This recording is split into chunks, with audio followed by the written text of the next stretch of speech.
Matt Hunter? Yeah, one shot in the back of the head. It ain't pretty. It looked like whoever did it used a .45. They'll assign a new parole officer right away to Hunter's parolees. I'll get you into the group. I go in as a parolee, right? What happened to the guy I was supposed to report to? Hunter got his head blown off. What's going on? Oh, that's what we want to know. We were seen in the park. What did you tell him? Anything else? One bottle of your best bourbon. Okay.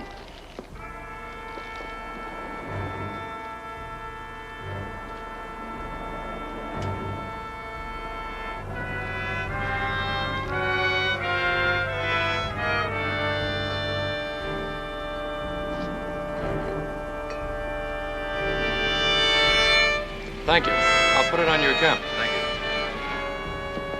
you. You know what? What? I'll take these. I'm getting thirsty. I wonder whatever inspired that. If we get him tonight, I'll spring for a bottle of Chablis. How about the pretzels? You would, wouldn't you?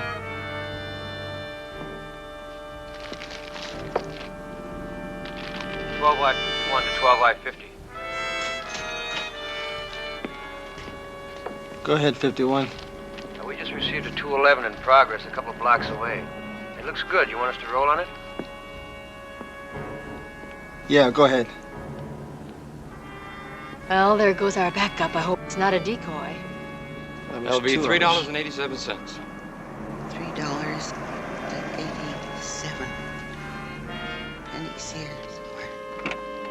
Thank you.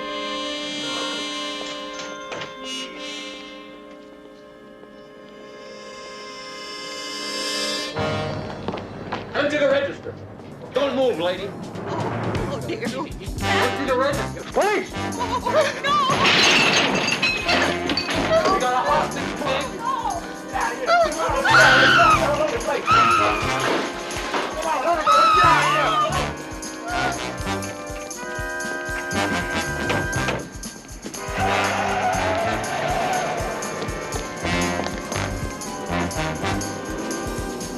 I'll get a description of the car. Larry Bennell was driving. Who? Larry Bennell, that Marina Fur Heist, he got 1 to 5. He must have made parole. They must have an You address all on right? it. Yeah. It's getting rough. Real bad. You know, Sorry, I'm late. I've been to about, 15, 20 places. Nobody wants to hire me. Why do you think they won't hire you, Mickey? Because I'm a Chicano. Well, why don't you try being black, Mickey? I mean, life is so much easier. You have to find work, Mickey. What about the job I had you set up for? What job? At the tire repair shop. I went to that place. There wasn't one Chicano there. Not one. Look, when I spend time setting up a job for you, you better give it a try. Now, you get down there first thing tomorrow.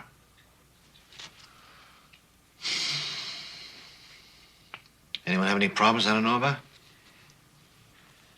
What about you, Tony? This is your third session with the group. You haven't said a word yet.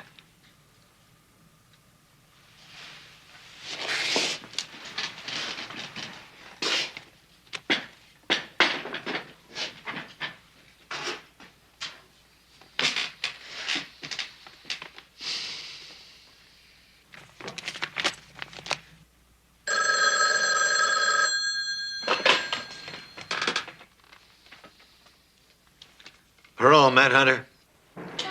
Yeah, Matt, this is Bill Crowley. We met a couple of times. Sure, the one with the pretty blonde partner. Yeah, good memory. Listen, I just called the department. They told me that Larry Bennell was one of your parolees. Yeah, why? I got a make on him in an armed robbery. I need his address. I'd like to come along. Okay. Listen, well, I'll pick you up at Olympia and 3rd in 10 minutes. Make it 15. All right, you got it. I know this is going to burn your butts, but I have to cut the session short. Oh, too bad. See you all here next week. And Mickey, you call in tomorrow after you talk to Mr. McCarthy, the manager at the tire repair shop. Sure, I can do that.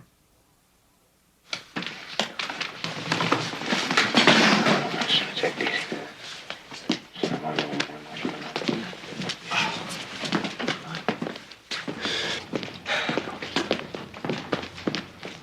All right, what is it now, Maxine?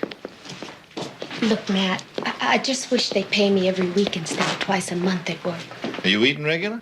You know, 1.5 squares a day. Yeah. Here's a couple of bucks no, on No, Matt. I can't take any money from you. You can give it back to me when you get paid. Yeah, as soon as I get my paycheck, every penny. Don't worry about it. Here. Just don't put yourself in a bind. Huh? You're a good dude, Matt. Thanks.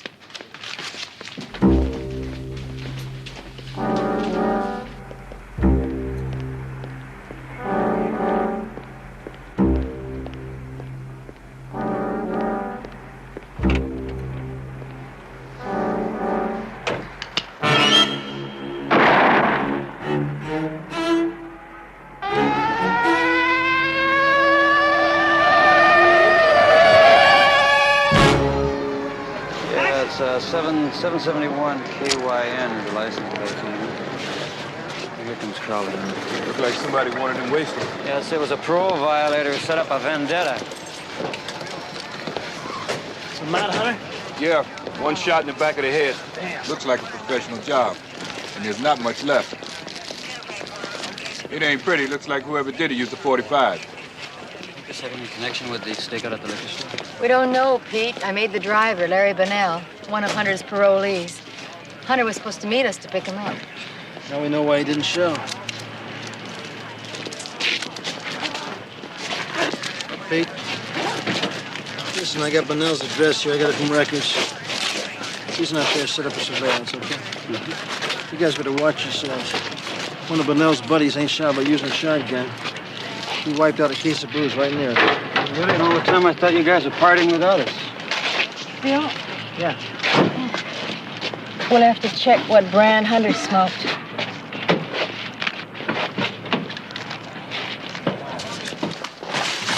Dinner is served. Well, Hunter had been with the department for 20 years with a constant caseload of between 40 and 50 parolees. We think we're overworked, huh? Well, I tell you something, with this list, that's what we're gonna do, is overwork. What's the crab on white? I do. Right. I don't believe this list. This is like a who's who in crime. There's over 1,000 names here. Gotta be. The computer ought to be able to eliminate a lot of them. Yeah, I sent down a copy an hour ago. We should be getting a revised list at any time. I tell you what, though. The computer isn't going to be able to help us with his current cases. That's where you come in. They'll assign a new parole officer right away to Hunter's parolees. I'll get you into the group. I go in as a parolee, right? Yeah, I'll get intelligence to work up a package. You know, new name, background, the whole shtick.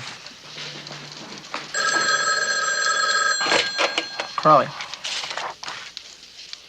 Yeah, right away. Bonnell and 2 guys just went up to his apartment. Let's go.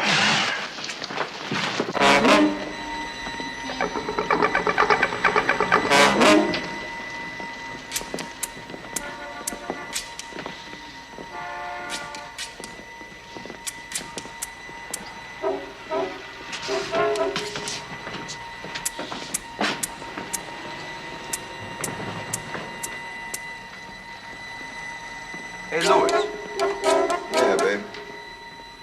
We ought to hit these guys tonight, huh? Not me. Why not? Not after that foul up the other night. And that's the point, big boy. They won't be expecting us. We walked into the setup because they were expecting us.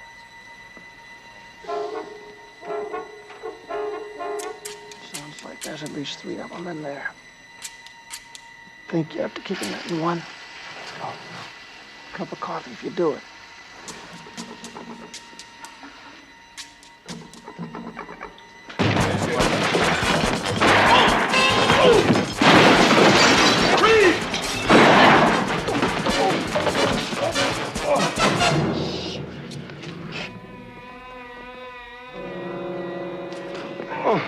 Hey, take it easy. You're lucky I don't blow your brains out. Take it easy.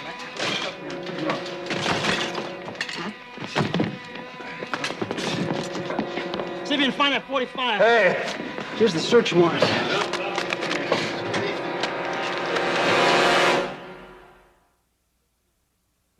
Hey, you guys, wait a second. I need an Italian painter beginning with S, right? 5 letters. Hello. You got that? My name is Eric Jorgensen. I'm your new parole officer. Listen, I would like to clear something up before we get started here. Matt Hunter was a very close personal friend of mine. Now, I don't expect you to accept me right away or to give me your confidence. I know I'm going to have to earn that. Okay? Good. What I'd like to do now is if we could all go around in a circle and introduce ourselves, I could maybe put a face with a name here. Why don't we start with you? Paul Monarch. Paul Monarch. Good. Harvey Gruber. Harvey? All right. Mickey Sanchez. Mickey Sanchez.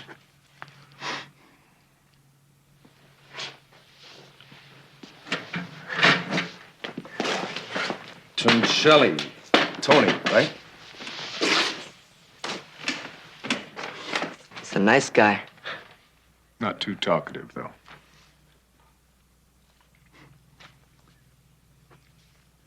Maxine Fuller. Maxine. Thank you. Okay, we've got a few people that are a little late tonight, but I'd like to tell you that I may work a little differently than Mickey! Hey, What's up, Hey, Jess. How you been? Good. Good. Yeah, everything's all right? Excuse me, I'm Claudia Mason, Mr. Hunter. I'm from out of town. Right, I got the papers on your transfer this morning, Chloe. Listen, by the way, my name is Eric Jorgensen. It isn't Hunter, but I am your P.O. Well, one PO is the same as another. Should I sit down? Please do. Sit down. Jed Smith. Right. Jed T. Smith. JT. What's the T? What's the T for? Terrific. Okay.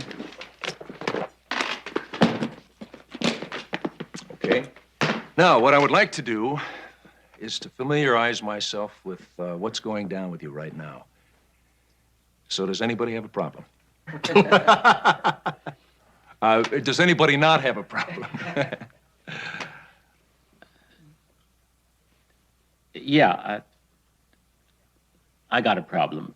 Good.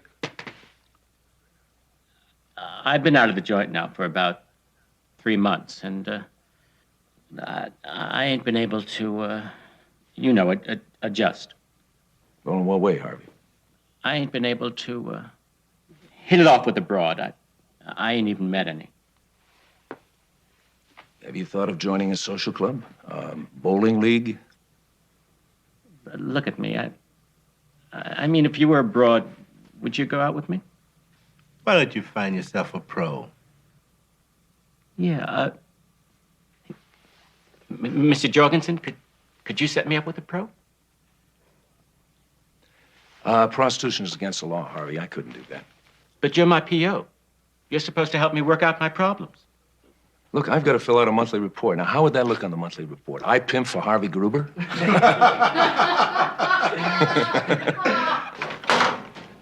can't. You want some? Why you want to buy me coffee? I'm new in town. I don't know anybody. Cream and sugar. Where you new in town from? Medford, Oregon. What happened to the guy I was supposed to report to? Hunter. Got his head blown off. Well, I guess with a PO, a lot of guys have reasons. No, not with Hunter. He was a good dude and straight. I mean, he helped his people. And if I thought any of these guys had anything to do with it, wow, I'd go to the cops. Never thought I'd say that. You think it's possible any of them did it? A week or so ago, he told me that somebody around here was into something, but he never told me who it was. Hey, what are you writing, a paper? I wouldn't mind finding out who to stay away from. But the trouble is the last thing I need. What I need is a room. You know of any? Hey, look, where I live, they got, a few rooms. I'll give you the address. You go over, you look, you like it, you get one. Break's over. Come on. Thanks for the coffee. Unless that's your limit, I'll buy you another one after the session's over.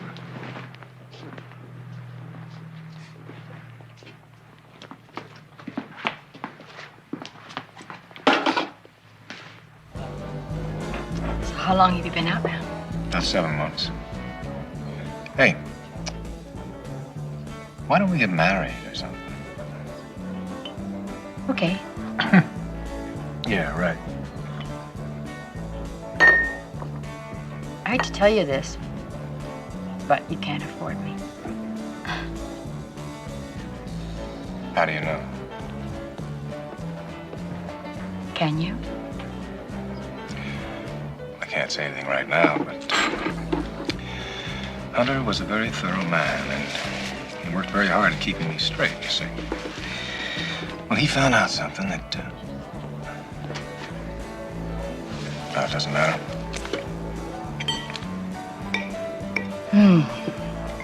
Well, I've had a long day. I got in at 6:30 this morning. Still have to get settled. I got a room at the boarding house where Maxine stays. Oh, that's a shame. You could have stayed at my place. Call me at Maxine when you think you can afford me.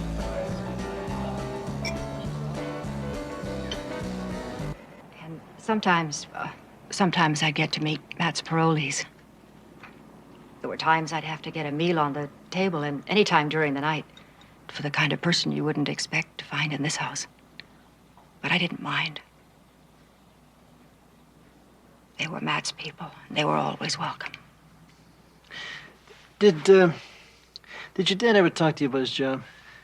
Times. But I'm not around much. Since I got back from Nam, I've been stationed at Pendleton. I only get up once every 2 weeks or so. Had you seen him recently?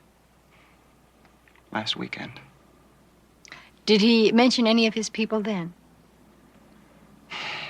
No, I only saw him. I guess it was at dinner on Sunday. Other than that, he was away working. Even on the weekend? Matt was deeply personally involved in his work. He used to say parole was like emptying the ocean with a spoon. But oh, what a spoonful. Well, is there anything you can think of that might help us? Yeah, about 2 days before he was, Matt was very concerned that one of his people was into something. But he felt sure he could prevent him from becoming more deeply involved. But he didn't say who? No, I'm sure I'd remember if he had. But it was a him. You're sure he said he could prevent him from becoming more deeply involved? Hello? Yes, definitely. Yes, he is. I'm sure it was one of the men. Sergeant, it's for you. Excuse me. Thank you. Yeah. Yeah, Joe.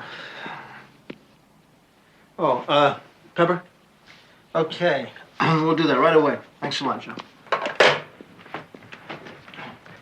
Yeah, that was Joe. He said the Monarch was on the move. He may be headed over to your apartment, so maybe you better get back there, huh? Thank you. He'll explain.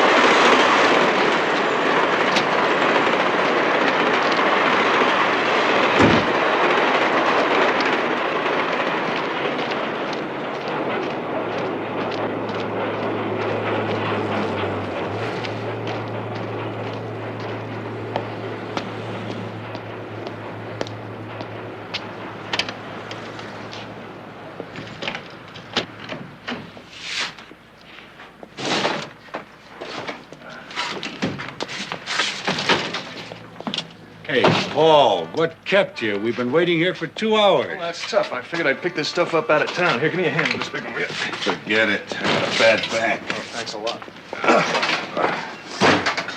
There, look out. Anyway, I figure that if we ever have to leave in a hurry or something and leave some of this stuff behind, it'll be harder to trace.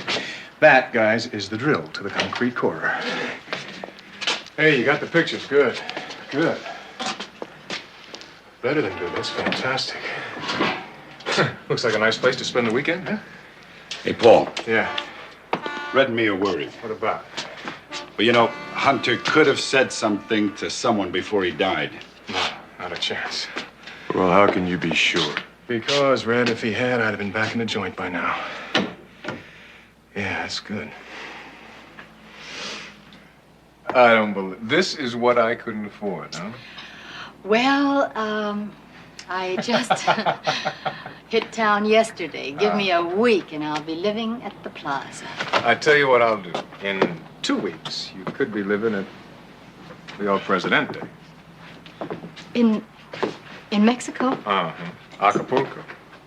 Yeah, I know where it is, but what I don't understand is how I could be living there. You just come with me. Tell me more. Well, I'm onto this, thing, say. I can't tell you very much about it, but it's, big. Is that what you meant last night when you said your P.O. had found out about something? Yeah, you found out. All you have to know is that I'm on the level.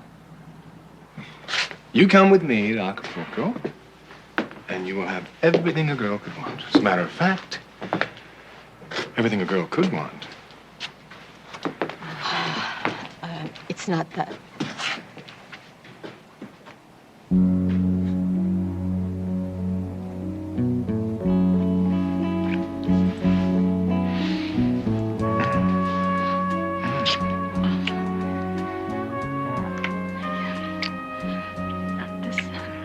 This place is terrible. Let's split. I can't right now. I tell you what, Jorgensen called. He's coming to pick me up for an interview. But why don't you call me tonight, and maybe we can work something out, okay? I sure hope so. Bye, Paul.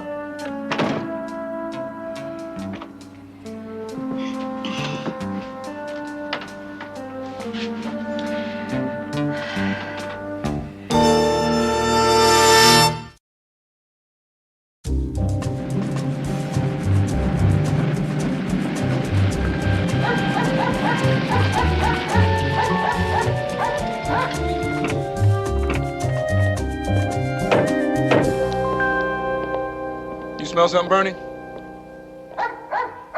Smells like it's coming from behind there.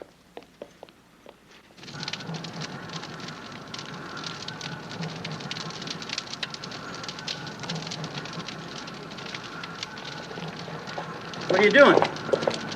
We're investigators working with Sergeant Crowley. What are you doing? My father's things from work. Gifts from parolees. Notes and papers. Mother said last night his job finally killed him, didn't it? She wanted these things. She wanted me to get rid of them. You didn't get rid of any of his records, did you? Yeah, I did. Why? Well, we went through the papers at his office. Thought maybe he might have some notes. Something around the house to help us, you know. Sorry, I wasn't thinking. This stuff was bothering my mother.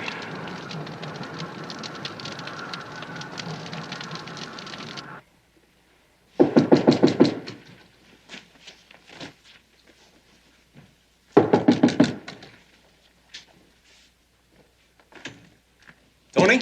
Hi, Tony. This is Sergeant Crowley and investigators Stiles and Royster. We're going to take a little look around here, if you don't mind.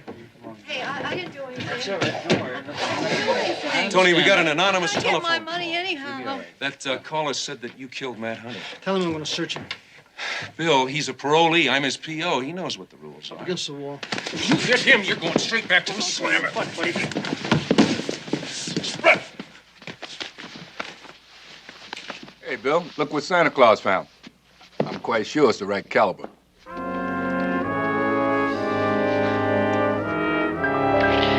Think the gun was planted there? Huh?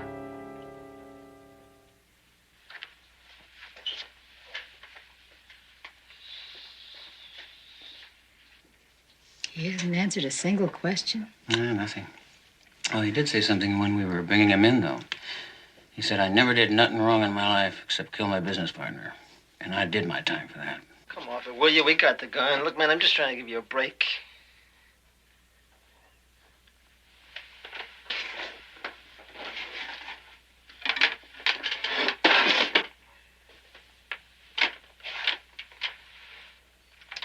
Okay, buddy. As far as I'm concerned, you can ride this beef alone. Cold beer, Oh, tortillas, ocean breezes. tacos. Tacos. Promise you buy me some tacos? I promise, because we're all set. We leave for Acapulco, 8 o'clock Sunday. I wish you could tell me what's going on. Can't do it. But listen, I don't have anything Look, planned. I this- have never pressed you. Don't press me. Besides, if anything were ever to go wrong, it's just better you don't know.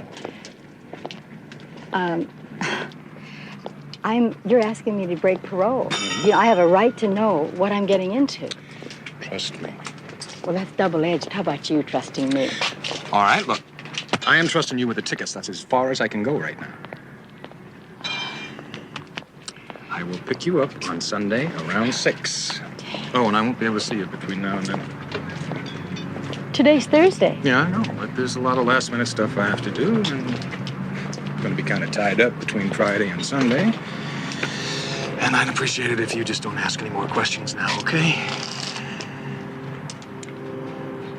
Okay. Now I gotta go. Sunday.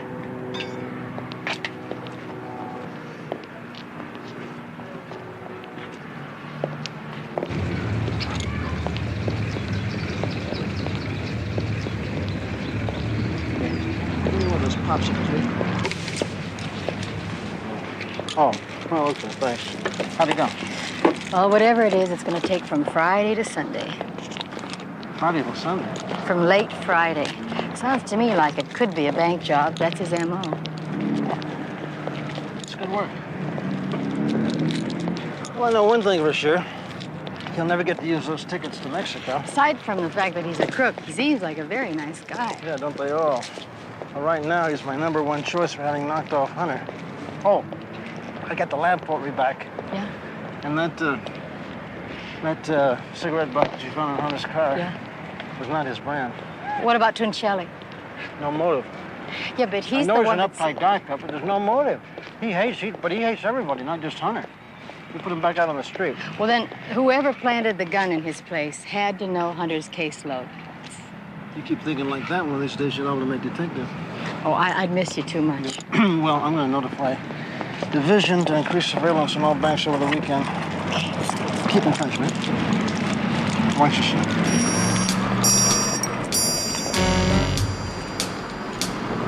Excuse me, ma'am. Excuse me, ma'am. Yeah? Could you please tell me how to get to Wilmont and St. Louis? St. Louis. Yes, St. Louis, about 2... Get in the back. Look, if I pull the trigger, this thing goes boom. Move.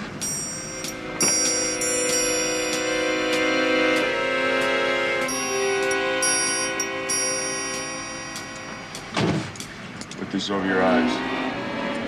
This one goes boom, too.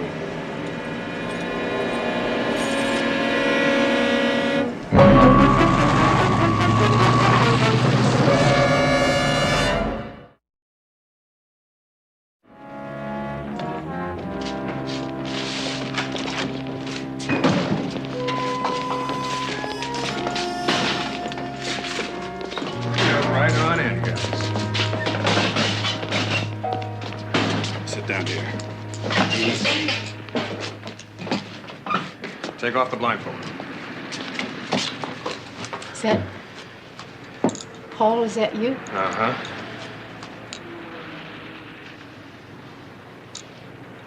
What's going on? Well, that's what we want to know.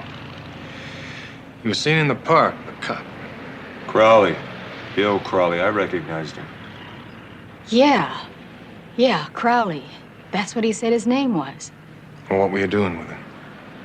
I was explaining my relationship with you. What's that supposed to mean? Parolees aren't supposed to associate with each other. Someone reported seeing us together. He wanted to know why. What did you tell him? I told him we had a thing going. He even suggested I was hustling. What else? Nothing else. I don't know anything else. I sure didn't tell him I was planning on jumping parole. What did you find in her purse?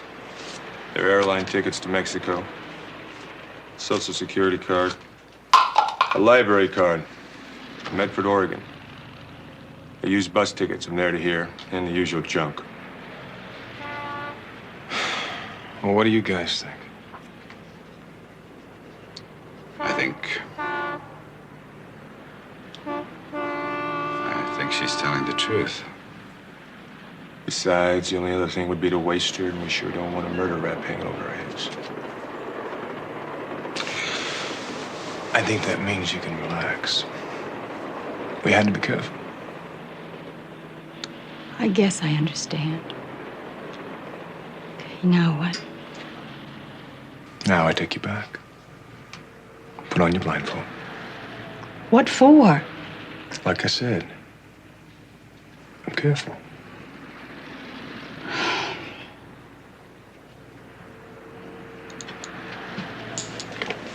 I'll help you. Hell of a way to see Mexico. That's the last address you got on it. No, I'm not sure when I'm picked up. I'll let you know. Hey, listen, are we squared away on that extra bank surveillance for whatever weekend we need it? We are. Good. Okay. Well, you were right. The one that knew me was Red Morgan. I didn't even know he was back in town. How you doing with the other one? Nothing so far. You know, Bill, we're no closer to Hunter's killer than when we started. They didn't do it. How do you say that? Something Morgan said. They didn't want to kill me because they didn't want a murder rap hanging over them.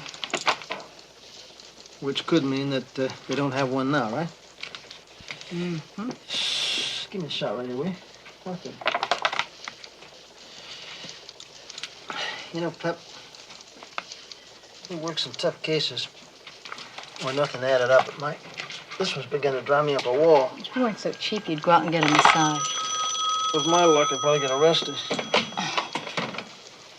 Yeah, Crowley. Thanks. How does this add up to you? Maxine Fuller just got beaten up by Tony Toncelli. Put her in the hospital. Dr. Mansfield. Dr. Mansfield.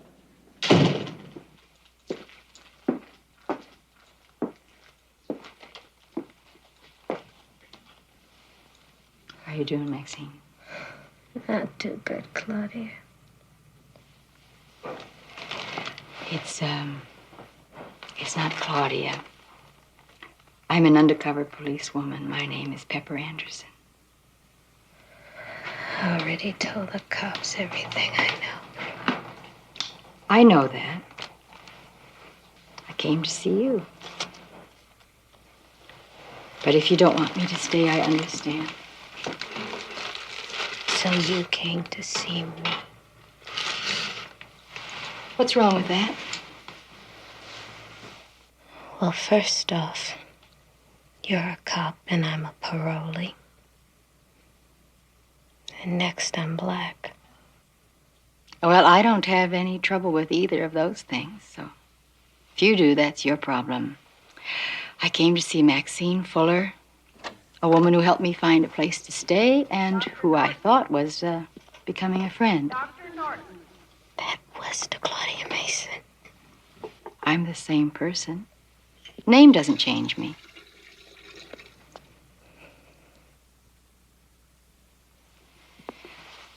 I know you told the police that Tuncelli thought you'd planted the gun and called in the tip. What we are trying to find out is why he thought that.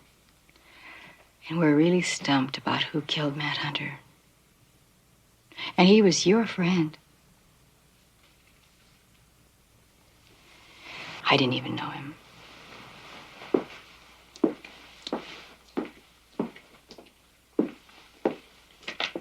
Sleep well.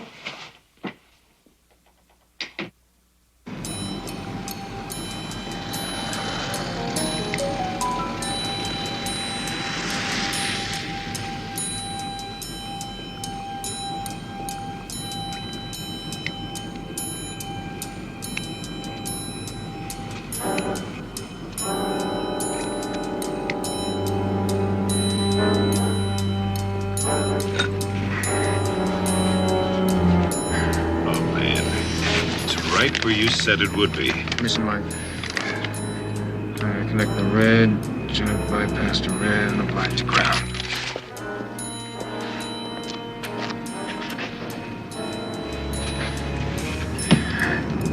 Truck is where we planned.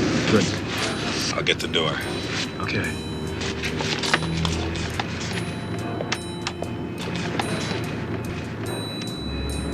That takes care of the alarm.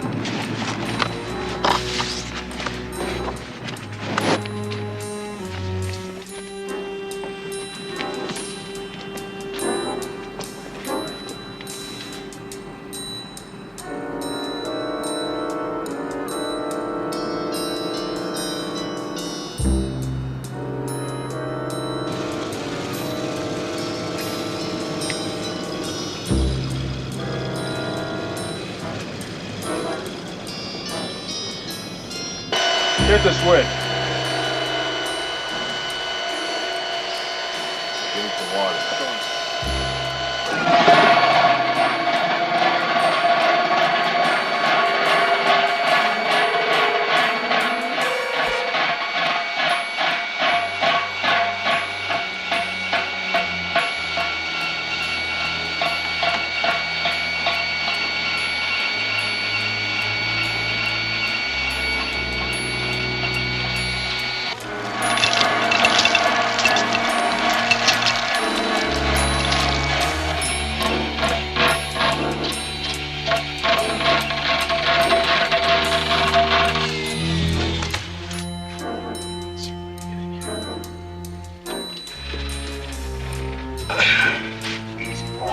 Get my right leg.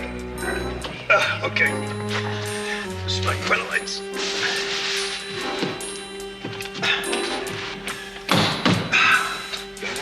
Yeah, give me a push. Okay, I got it.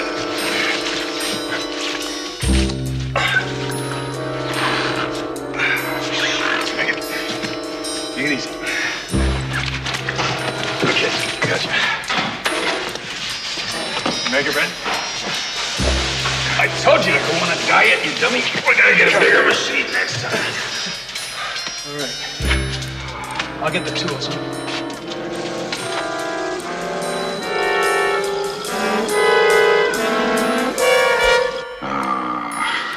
That's beautiful. This would have been worth the price of the job all by itself. That's cute. That's cute. You like that, I huh? like that, yeah. Just like open surprise packages.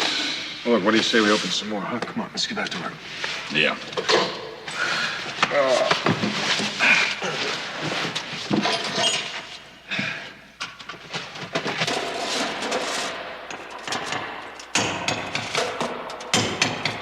Well, Pep, at least we'll know in a couple hours when they come to pick you up how they spent the weekend. There's a possibility he may stand me up. No way. Paul laid it all out. He's very deliberate. He may decide not to take a chance. Stiles. Who? Hold the phone a minute. Bill. Homicide. Crowley. Yeah. Where? Okay, we're en route. Security deposit box is the main vault. Looks like they spent the whole weekend in there. Pep, I don't think you want to look at that. That's okay. I kind of figured. It's Monarch and Morgan and their unidentified friend. I don't suppose there was any money or jewelry from the burglary found on them, was there? No, sir, nothing at all. Looks like somebody looted the looters. Sergeant, we found these 45 shells in this empty package of cigarettes next to the car. There was nothing else except tools, chisels and drills and stuff that must have belonged to them. Okay, fine. We'll check out the bank. Bill, you know that cigarette we found in Hunter's car that wasn't his brand? Yeah? I think it's the same as these.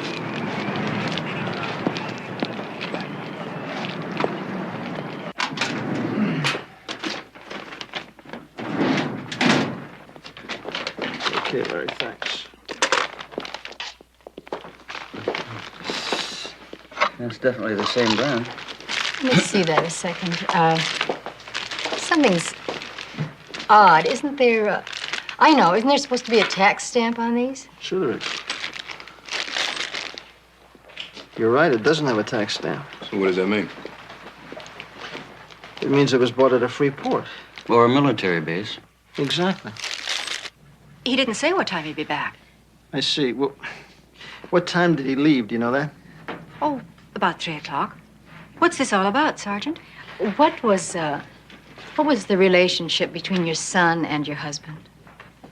What's the purpose of all these questions?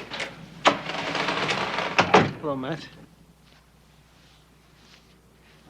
Hi. What's happening? They want to know what the feeling was between you and your father. Excuse me, Mrs. Hunter, do you smoke?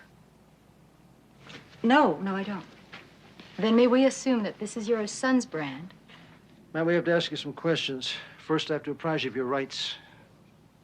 Yeah, sure. Just let me get rid of these.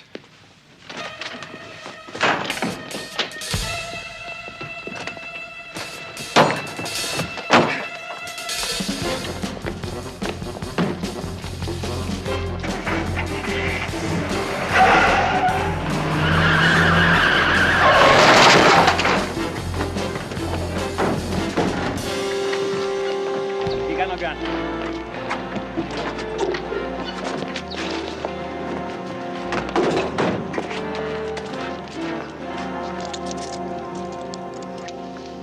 And that's when you decided to kill your father.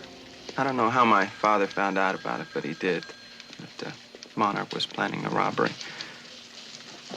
But he told me about it and said he'd have to either talk him out of it or bust him.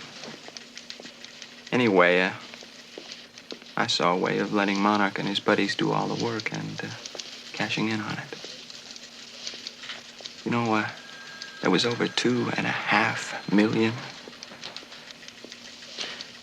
And you just followed Monarch around, huh? That's right. I hung around the bank until they came out. They really did a good job. Patrol car passed by 3 times, never caught on.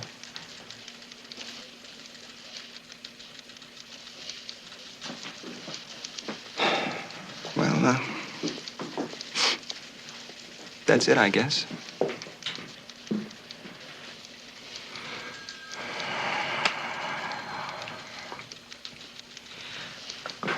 When do you want to get that typed up for us, please?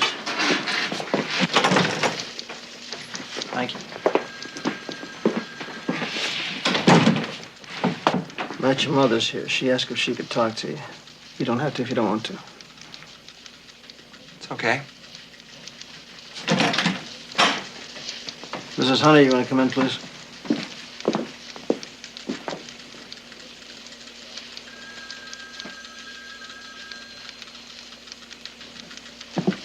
Would you like to sit down?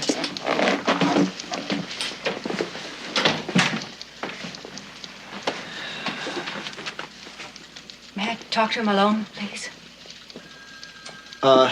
Yes, I'll have to handcuff him. Is that necessary? It's a regulation that there's no policeman in the room with him.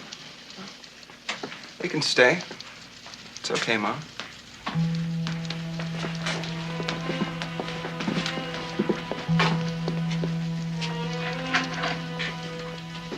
It was your father. I didn't even know him. How could I? He's always with his damn parolees. How many nights a week was he home, huh? How many times did we have dinner together? But, Matt, that was his job. Job hell. But you're forgetting all the other things he did do with you. Yeah. And always with some guy just out of prison. He never took me. Just me. There was always some car thief, some con man, some junkie, some pimp. They were always more important to him than you or me. I did it for you, too. For me? I was gonna take care of you. I was gonna make sure you had anything you wanted. All those nights you spent alone, I was gonna make them up to you. I was alone, yes, but that was my way of sharing his work, his life. It was my way of helping. I loved him.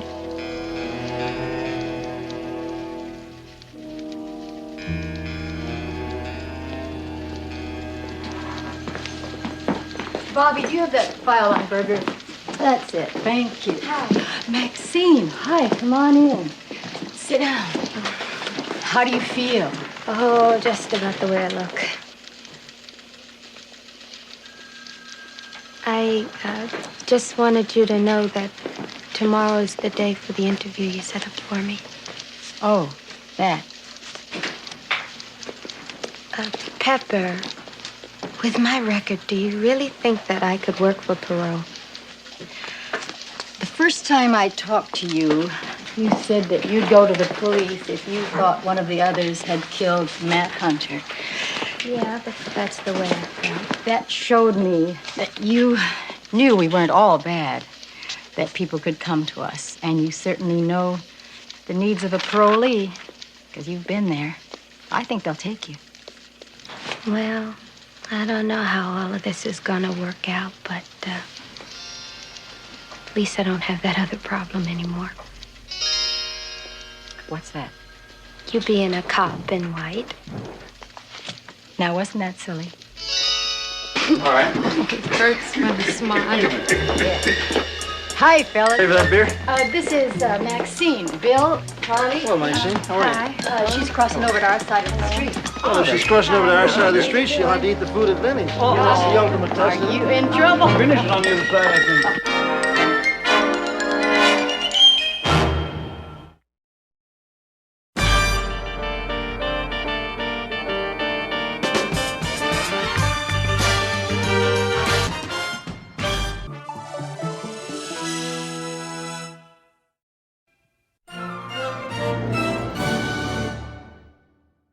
Captain wants me to put together a team of half a dozen female officers, dress them up like older ladies. Good part for you.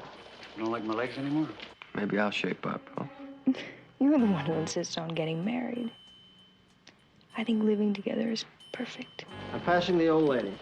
I look perfectly harmless. Till she passes me, I throw the chain around her neck, and very quickly, that's the end of the old lady. Pep's in trouble. Move in.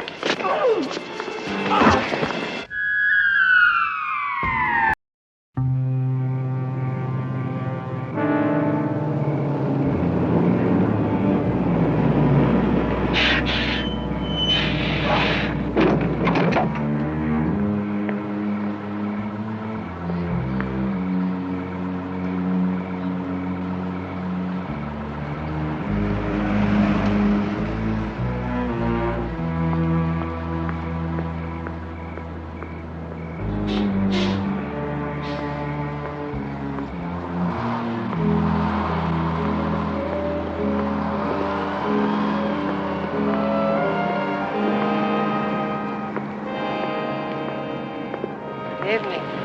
Good evening.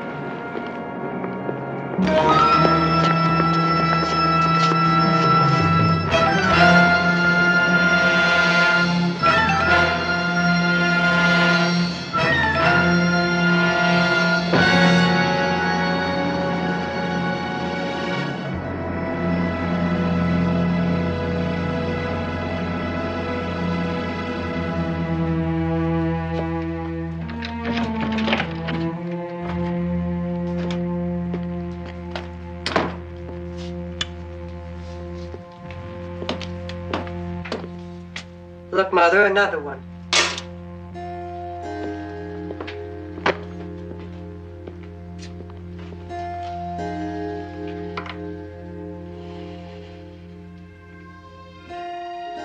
Tommy, will you brush my hair, please?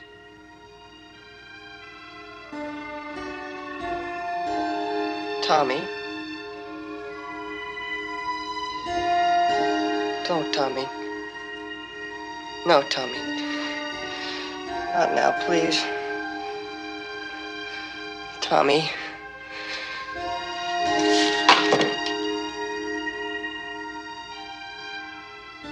Charlene.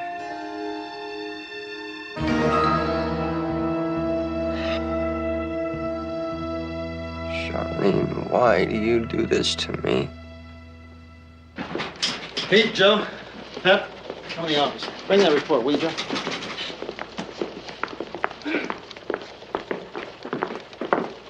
Okay, now we should be operational by tomorrow night. The heat's on. It's not going to come off till we collar this nut. How do we handle it? We're going to try to draw him out using decoys. The captain wants me to put together a team of half a dozen female officers, dress them up like older ladies. Good part for you. Well, what about us? You don't like my legs anymore? Yeah, why don't they use men? They tried putting guys out there. Didn't get a nibble. Now, captain's got a hunch if we put women out there, we might change our luck. Okay, now the killer so far has killed all of his victims in the same neighborhood. Unless he moves to another part of the city, we should be able to put together a pretty tight operation. Joe, you want to go over that MO again? Yeah. Okay, all victims, Caucasian matrons. Late 40s, early 50s.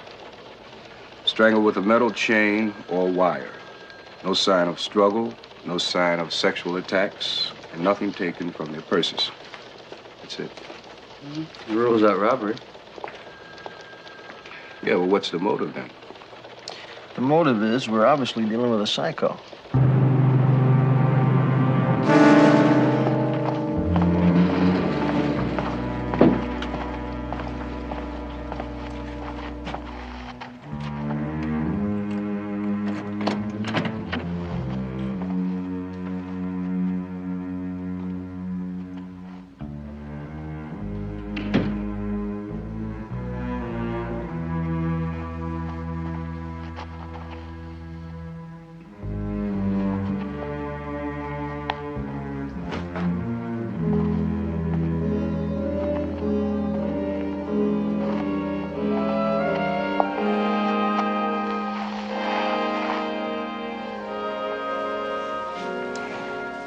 I didn't expect you to be out this late. Well, you want me to stay irresistible? I need my nights working out at the gym. And Saturdays you go hiking.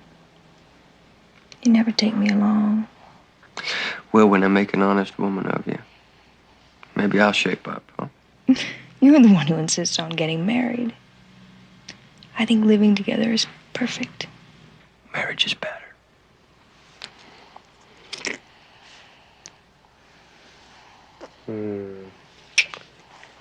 So you want to marry me?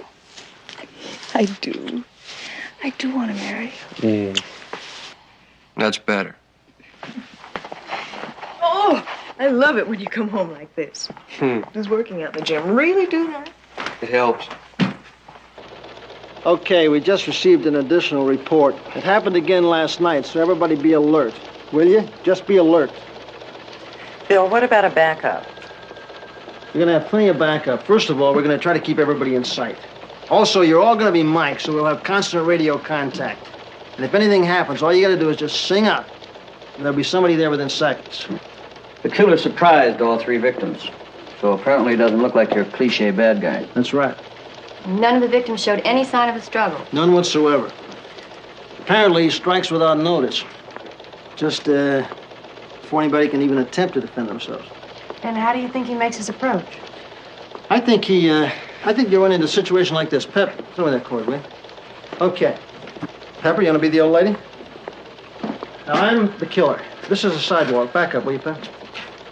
I'm walking along. I look very harmless. In my hand is concealed a chain or a wire. I'm passing the old lady. I look perfectly harmless. So she passes me, I throw the chain around her neck, and very quickly, that's the end of the old lady. Now, if you're prepared for this, you can't be totally surprised. Keep your hands up near your throat at all times to protect yourself. Very important. Also, you're going to be wearing gloves like Pepper's got on to protect your hands so they won't get cut. Any questions? Anybody want to back out?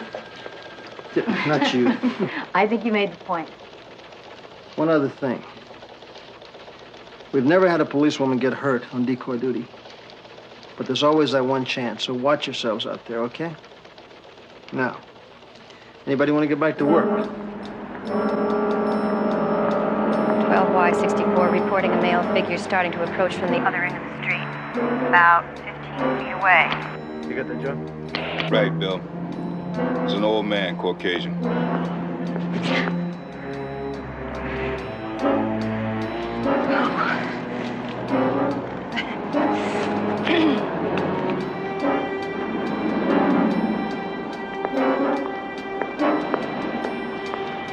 12Y62. Older woman coming out of a private residence and heading my way.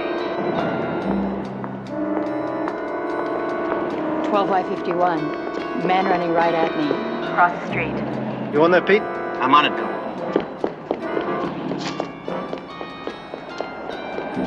12Y51. He went into the John. The guy looked like he was about to come down on me. He's passed now. 12Y68, male figure approaching from the end of the block. Over 6 feet, walking fast. No, sir, nothing at all. Well, maybe he knows we're out there. Look, except for the guy we're looking for, it's a pretty safe neighborhood, you know what I mean? Yeah. Yeah, I will. Hey, Bill, I think we found something. Well, kind of. Like what, kind of? Well, the next of kin of the last victim said that they didn't realize anything was missing from her purse. And they also mentioned that the reason she took a bus that night was because she was getting her car repaired. So? We didn't find any driver's license. Once we pointed that out, they discovered that it was missing. Her husband says she always kept it in her wallet. So we thought we'd recheck the other two victims. Their next of kin didn't notice anything missing at purse either. Was anything missing? Well, it took a little while. None of the victims drove, but they carried a lot of credit cards. And one from each of them is missing. Well, I tell you, you better have them alert and check out all card companies in the city.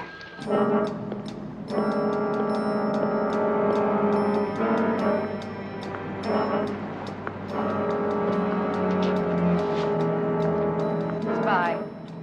No one else in sight. 12Y62. Approaching the corner of First Street in Arizona. No encounter.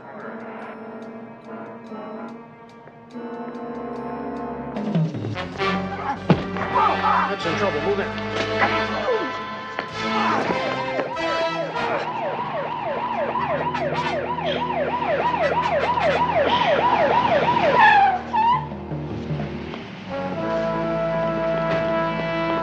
There's a routine punk looking for some dough for a fix.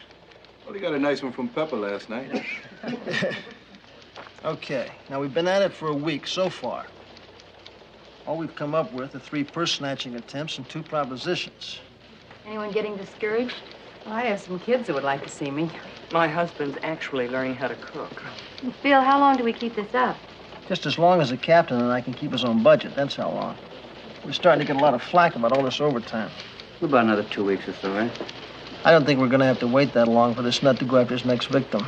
29 days elapsed between the first murder and the second, but only 17 between the second and the third. Now, I think this killer is going to start feeling that urge again any day now. And there's a full moon coming up, and you know, that's when the crazies get crazier. At least Bill does. There's nothing sacred with you.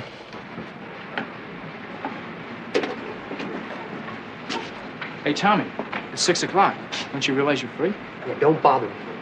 I'm trying to impress the boss. Okay.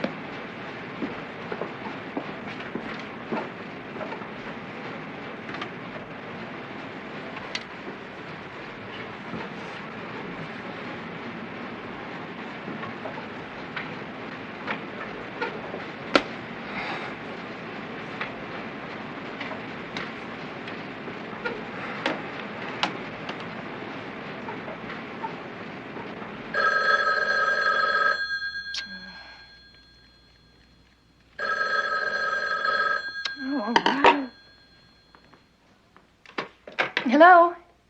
Hi, beautiful. Hi, yourself. Got some bad news. You're not coming home. I have to work late. Oh, Tommy, I had a sensational meal planned for tonight. Can't you put it off till tomorrow night? I suppose. Oh, and since I have to work late, maybe I'll stop off at the gym and get a little workout. Yeah, sure. Oh, and before I forget. What? I love you.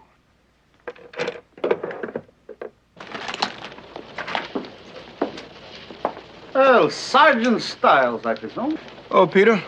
How you doing? All right. And Brewski's typewriter's on the bum. He's using my desk. Where are Bill and Pepper? Oh, up with Parks talking about full moons and Dracula. My favorite subject. How do I look? You know the guy I busted about a couple of weeks ago? He had all the stuff in his pocket. I guess he was some sort of year-round Halloween freak. I could use this, maybe. Yeah, Investigator Stiles. Okay, right away. Well, Parks wants us in the meeting with him.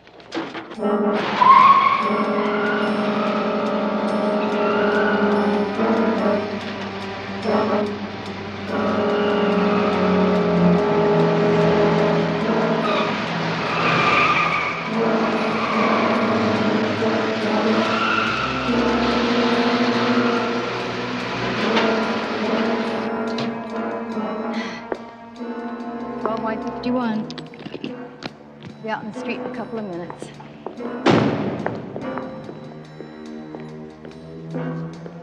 Well, by 51, stand by. I have company.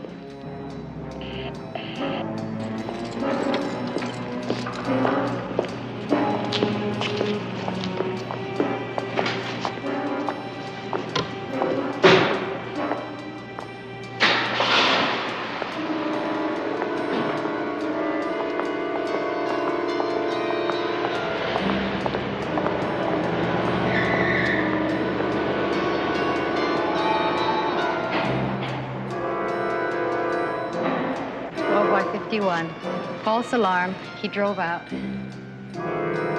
Pepper, go where we can see you.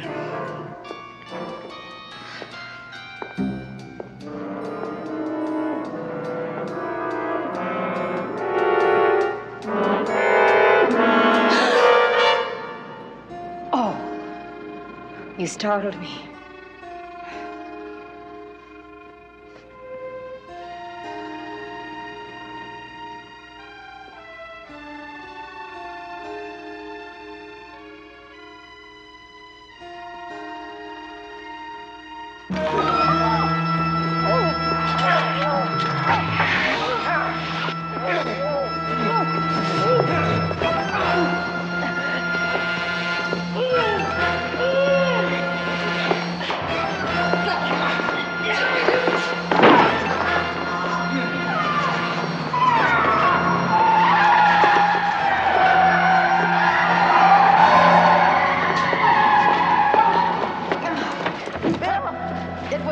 It was a woman.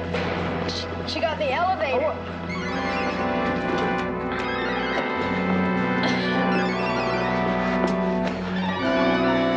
That's 12-50. I want this entire area sealed off. The suspect is female.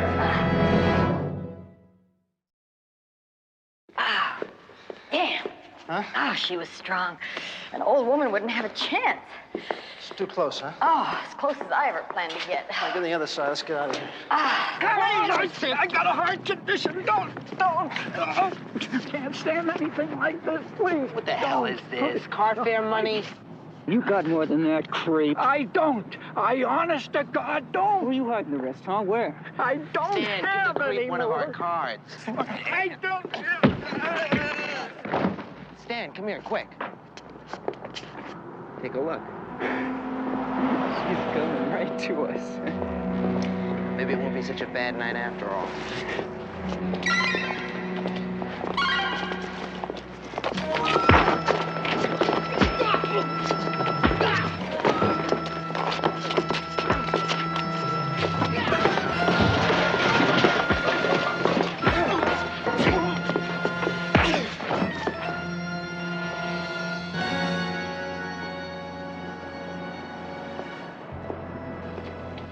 No, the hair's no good. Let me try this one.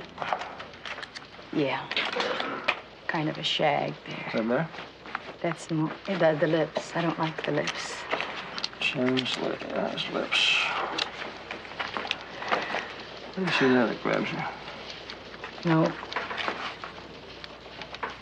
More like that, number 20.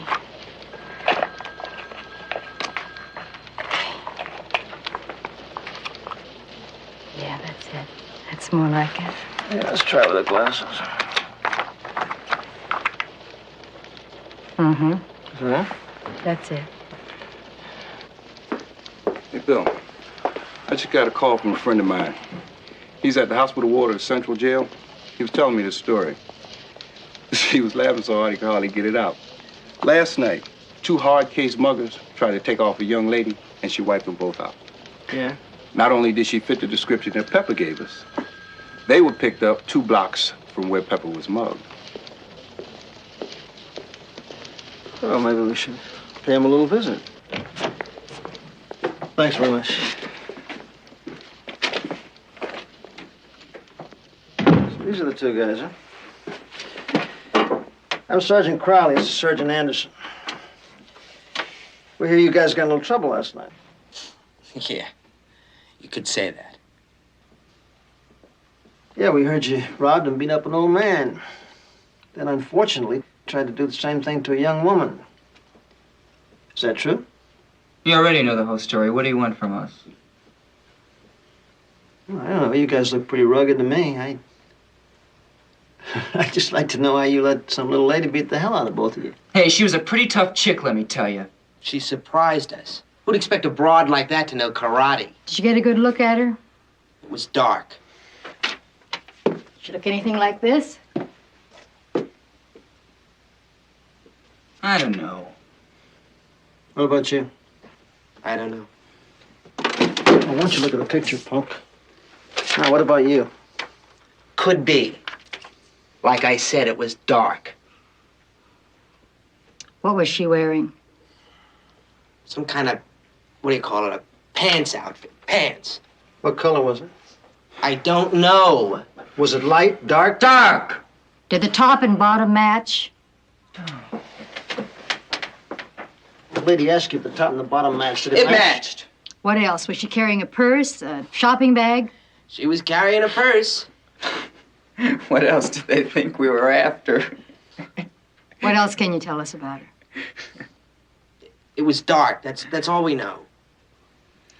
Looks like we got a couple of winners here.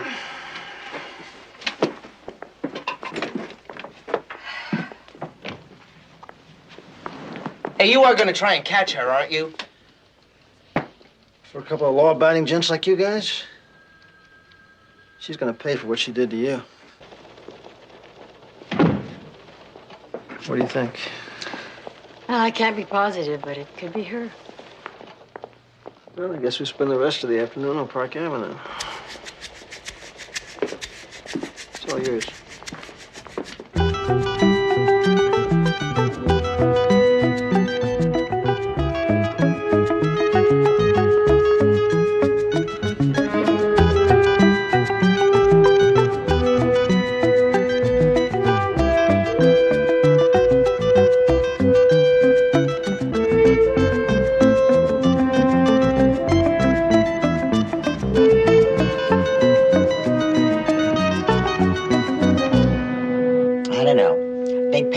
That's all the landlord cares about. So that's all I care about.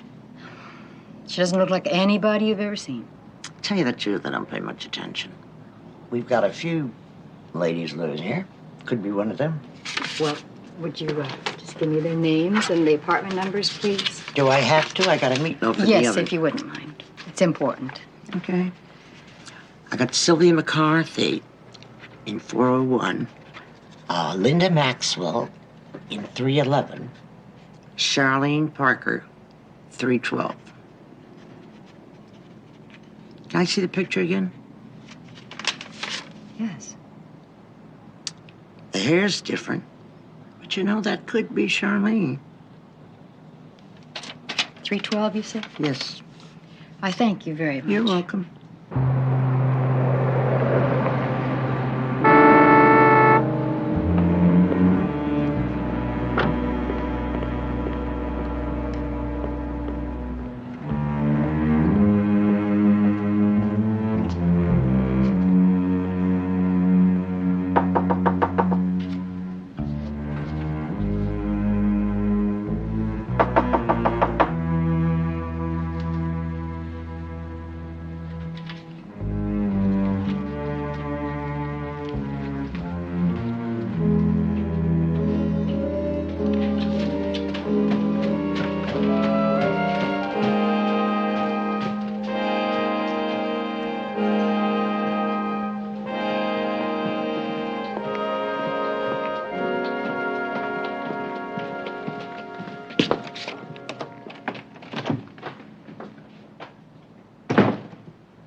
Charlene, you've got to stop this.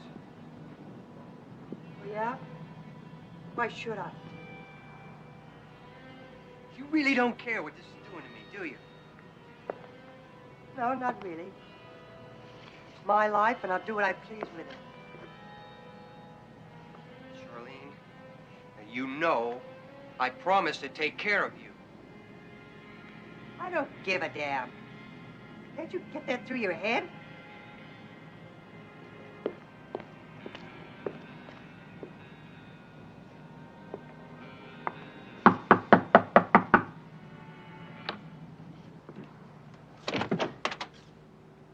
Yeah? I'd like to speak to Charlene Parker, She's not here. but I heard a woman's voice. Do you spend a lot of time listening at other people's doors? As a matter of fact, I do. I'm with the police. I'm Sergeant Anderson. I'm sorry, it's been a rough day. And your name? Tom Shaw. What can I do for you? I'd like to speak to Charlene Parker. Well, I told you she's not here. Have a look for yourself.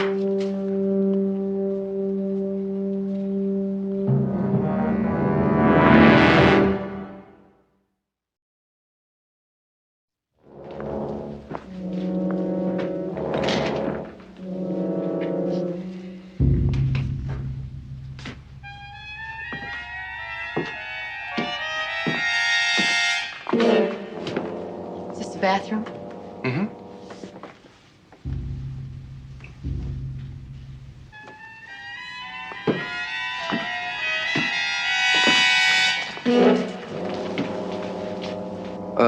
You want to know what you heard? TV. I like it loud. Do you live here? No, just a friend with a key. Your friend, what time do you expect her home? Charlene? I was hoping she'd be here now. She in some kind of trouble? No, we want to question her about someone we're looking for. I see. Would you ask her to call me, please?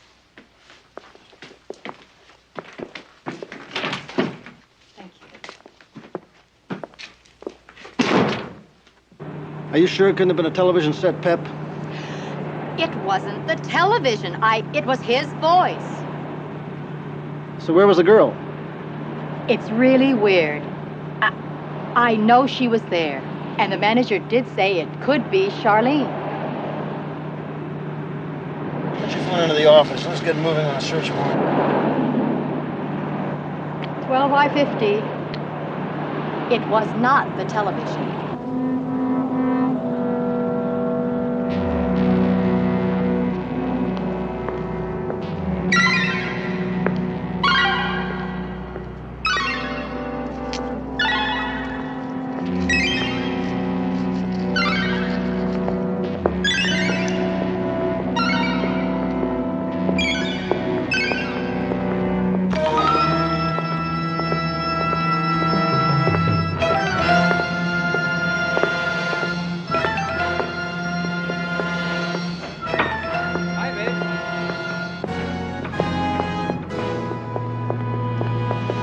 Say it's a search warrant? Yes, ma'am. Right here. It's a search warrant. Right there. What you done? Could we just have the key, please?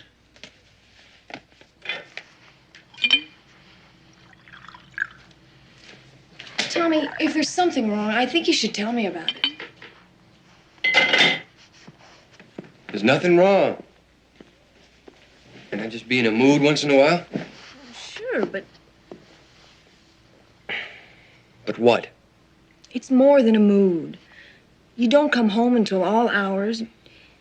Sometimes I feel like there's another woman.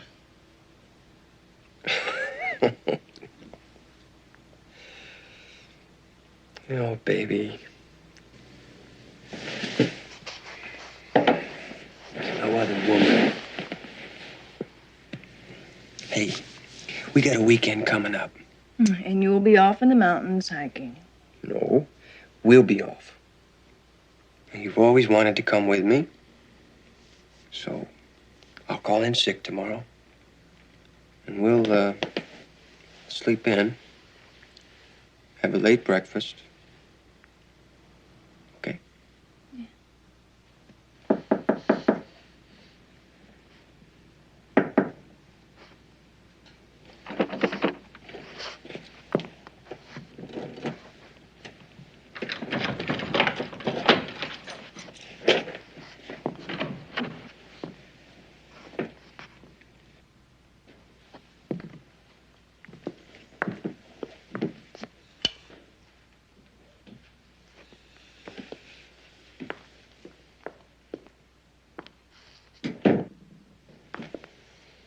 Just be careful not to touch anything. We'll probably have to dust for prints. I never would have thought of that. Don't be smart.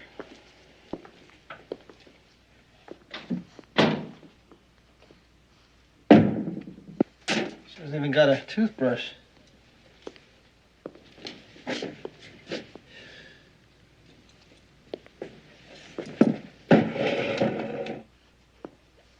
Bill, look at this. Oh, what do you got? This outfit. What about it? It's like the one she was wearing. You sure? Well, I can't be positive, but it's awful close. I don't think anybody really lives here. There's no sheets on the bed. Looks like nobody sleeps here. No sneakers, no jeans, a couple of wigs. You think she just comes here to change clothes? I don't know. I think these are all costumes. If she just uses this place as a way station, why she got all these photographs up here? These are all the same woman. Could be her mother.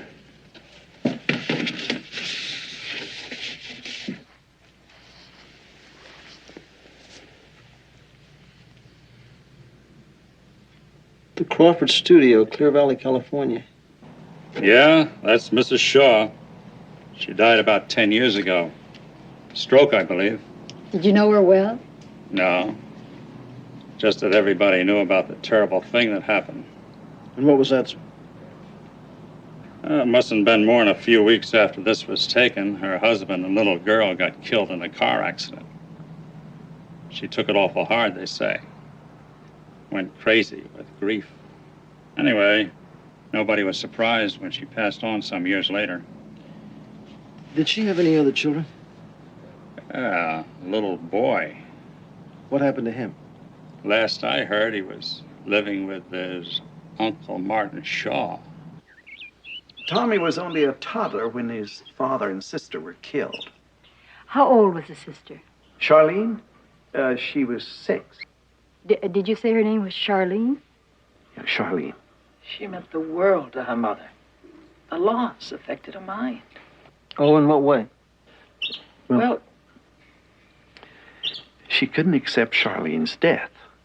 So, to her, Tommy took the girl's place. She kept him in dresses until he was school age.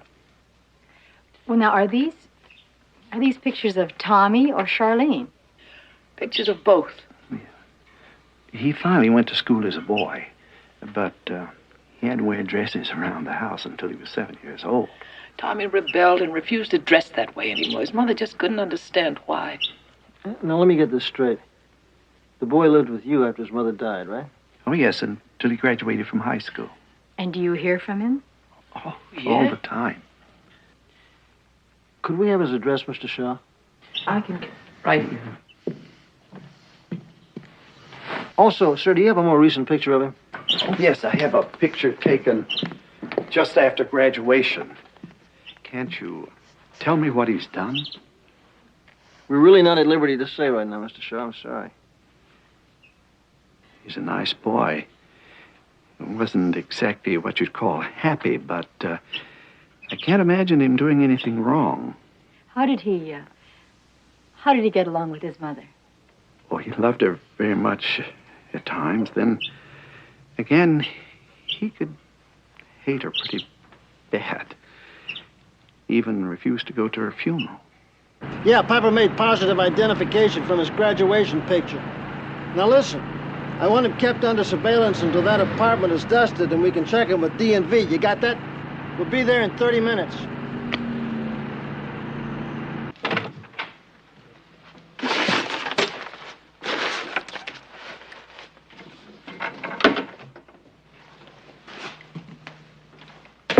Evie, Yeah?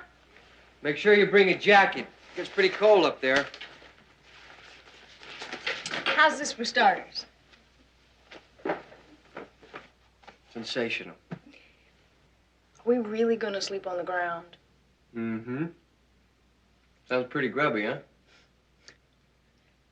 Want it back out? No. Even if I have to stay dirty. You won't have to. There are plenty of cold, icy streams. Oh, Evie, make sure we have some heavy socks, too. Oh, shoot.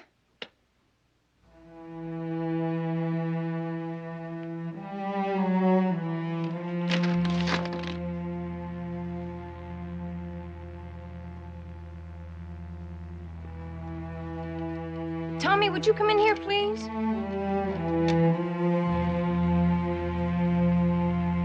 Tommy.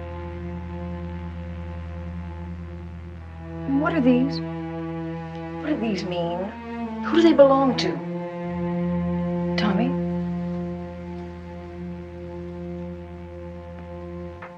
They were put away.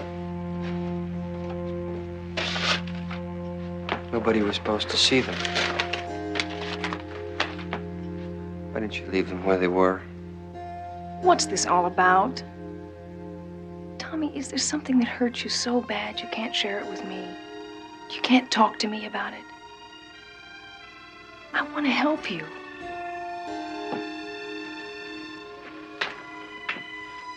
I find an envelope taped to the bottom of the drawer and open it. What is it? I'm keeping them for somebody. Who? I promised I wouldn't tell anyone. Does that have anything to do with what's bothering you?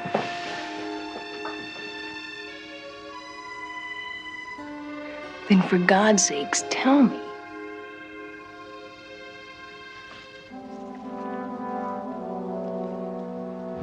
And my sisters. Your sister?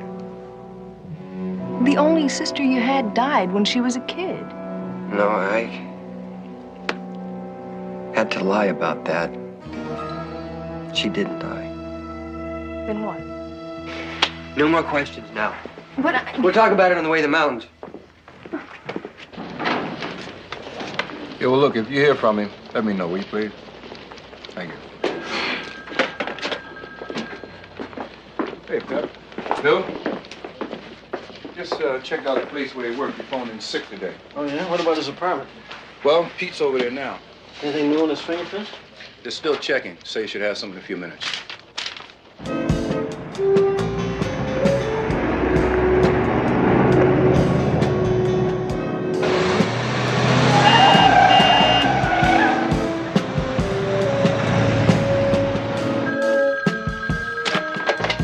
Crowley, yeah. Okay. Tell him to keep relaying his position. We're following. Hey, Pep, Joe. It's moving. Pete's on it. Let's go.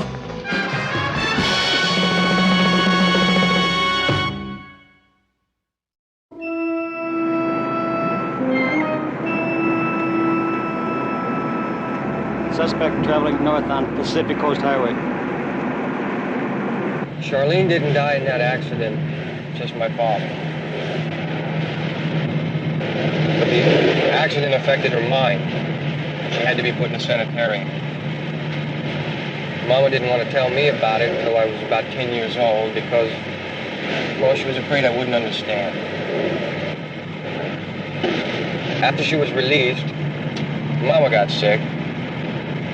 I sort of started taking care of Charlene.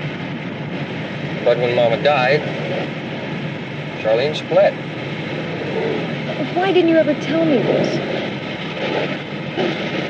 I didn't want you to become involved with her and her problems. We're just passing State Beach. Yeah, that puts us about 10 minutes behind. What's the speed? Just maintaining 55. Why do you keep seeing her? I promised my mother that I would. But you were just a boy, Tommy. I felt responsible. I wanted to do it, though. There's always been that bond between us. Did she like you? You know, I think she needed me more than she needed anybody else. Okay, I think I'll close the gap a little. We just got an affirmative on those prints from DMV. Yeah, so I heard. After I started living with my aunt and uncle, Charlene would contact me from time to time, but she would never tell me where she was or agree to see me. You should have told me this before. You don't know her, but she has a way of getting a hold on people. Does she have that much of a hold on you? I think she enjoys seeing me suffer. Pete, he's our man. Just don't try anything alone, okay? I got you, Bill. Roger and out.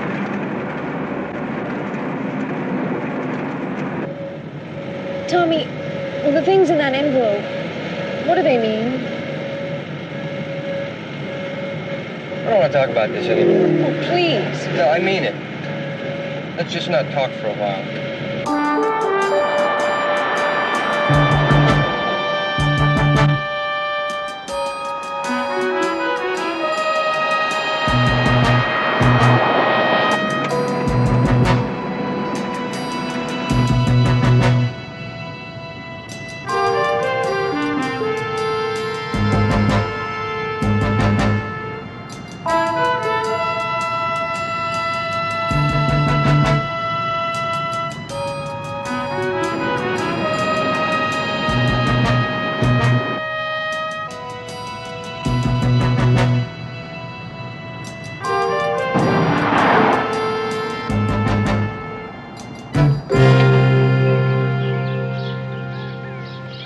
Tommy, all of a sudden, I don't want to be doing this. You want to go back? I don't know. I feel so strange. With me? Just the way things are. Evie, don't worry about it. I just thought it best you not knowing, that's all. I can see now where I was wrong. You've got to help me understand. I will. I feel better already just being out here. Come on.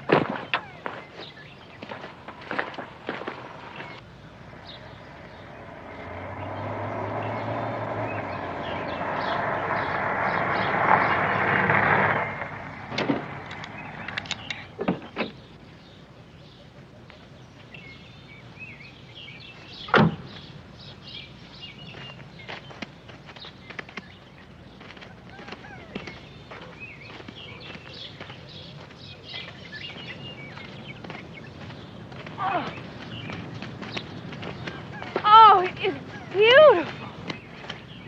I knew you'd like it. Do you always come here alone?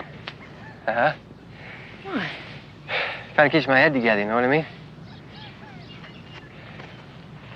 A couple of times, Charlene came with me. Thought it might be a way of reaching her. I mean, nobody else to do it, really. Tommy, how did she feel about your mother? She loathed her. So much so I couldn't believe it. You know, one of the first things she told me after we got together again was What? she planned to kill her.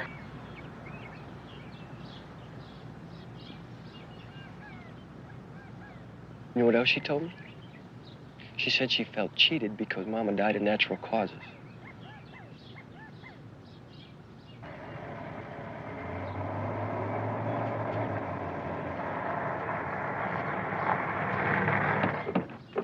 Where are they, Pete? Up there hiking on the trail. Let's go. Tell me the rest. All of it. What else you want to know? Do you really think Charlene was capable of killing your mother? I've no reason to doubt it. She's killed her 3 times since. What do you mean? And each time, she'd take something from them. Something with their name on it. And give it to me. What are you saying? To prove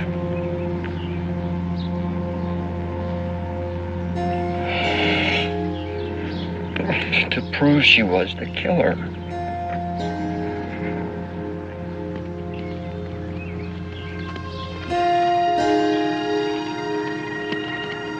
The driver's license, the credit cards. And I'd read those names in the paper and know it was true. The strangling? Are you talking about those women who were strangled?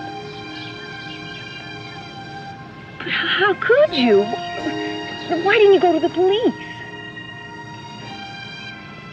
I couldn't. But why? Tell me, you've got to tell them.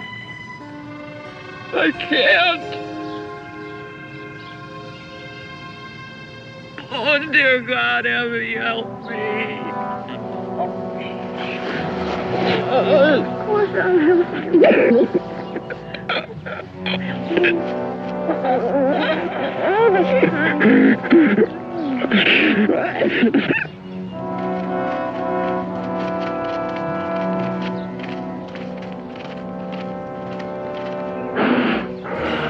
Tommy, I love you. Everybody else in the world. We're gonna take care of this together. Well, I mean it, baby.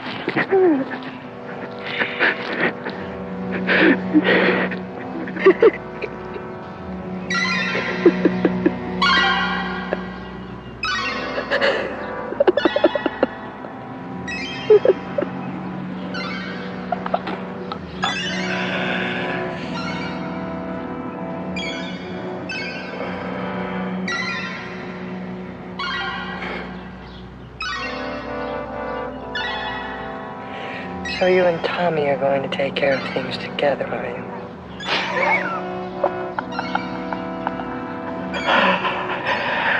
I don't think you are.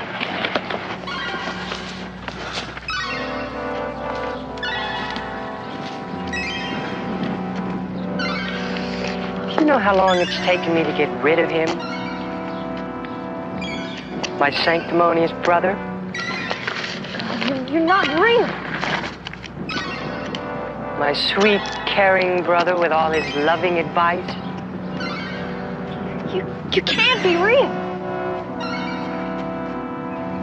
But he's gone for good. Just like you're going to be gone for good.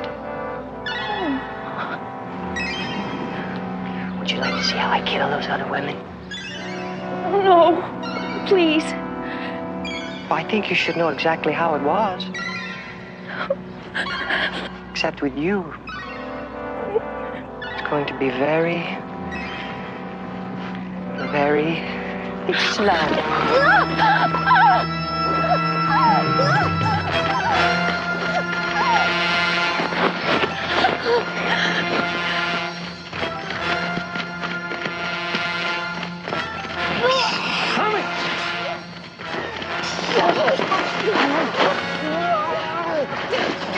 What's the matter? Abby? Who are these people? I'll kill you. Depend on it. I'll kill you all. Get him out of here. Come on. Come on.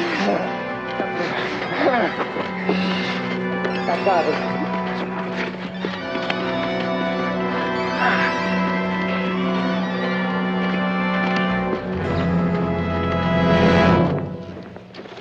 Hi, Larry.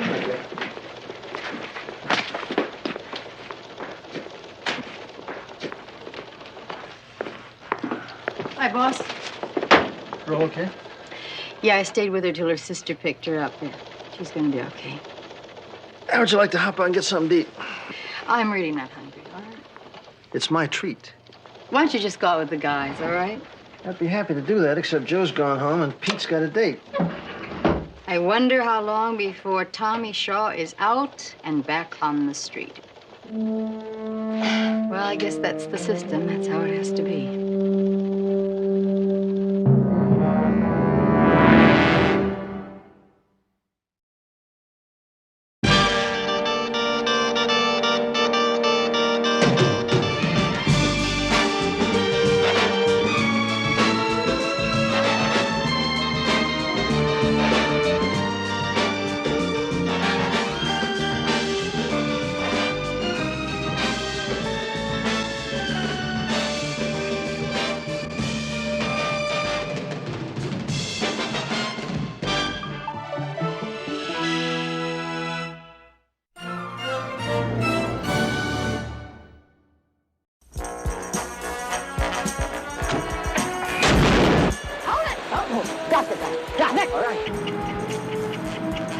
There's a ball in my car. What kind of a cop are you? A scared one is what I am. It was you, wasn't it? I don't know. Was it? A psycho? No, worse. No, I can kill you anytime I like.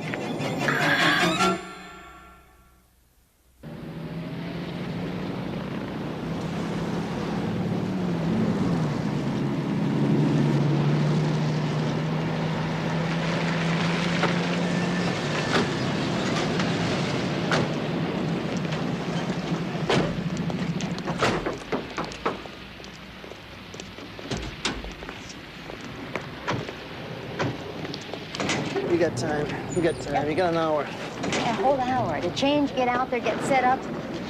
Ah, do you believe this day? I think if I did, I'd lie down to sleep through it. All right, follow me. Let's go.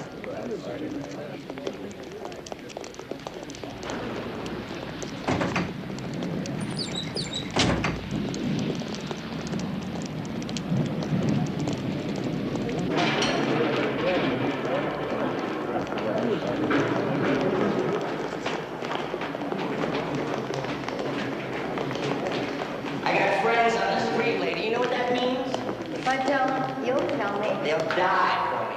They'll find out where you live. That's what it means, lady. You got a big mouth, kid. You know that?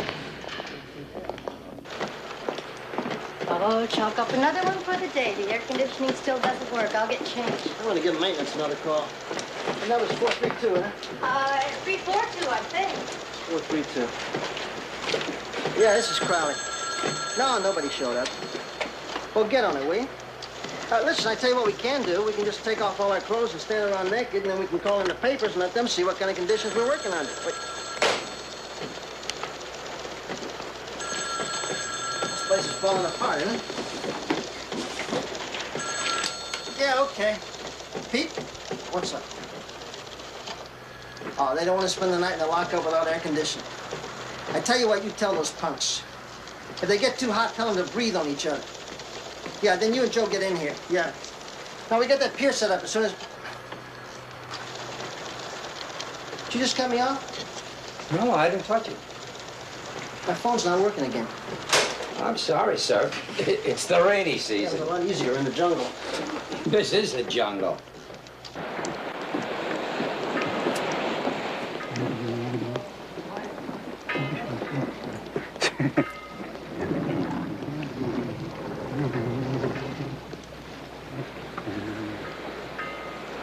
It's a little cooler out here. About the only spot that is. Yeah, it'll be storming pretty soon. Mm-hmm. Best time for fishing. You're pretty casual about that. What, my open box? Down here, everything's casual. You wouldn't want me to stand out, would you? No, not at all. All right, you show me yours, I'll show you mine. It's all there. It better be. Now yours. All right, help yourself.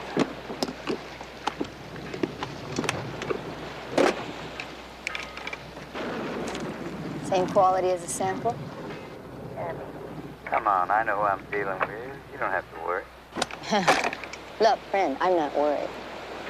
I mean, I'm just the bag lady. If that turns out to be rat poison, I don't get hassle you till you get pinned to the ground and get fed to you with a spoon. You're a charming lady to do business with. Bye-bye.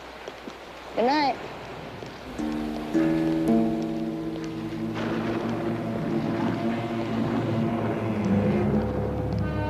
The big fish is just bit. It needs to be reeled in. 12 by 50 to Unit 3.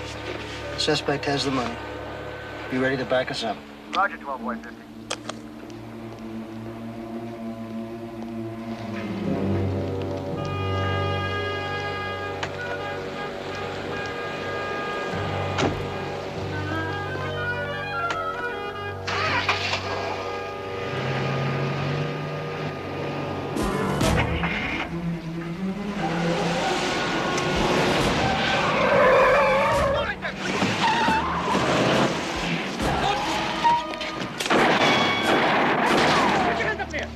Put your hands up.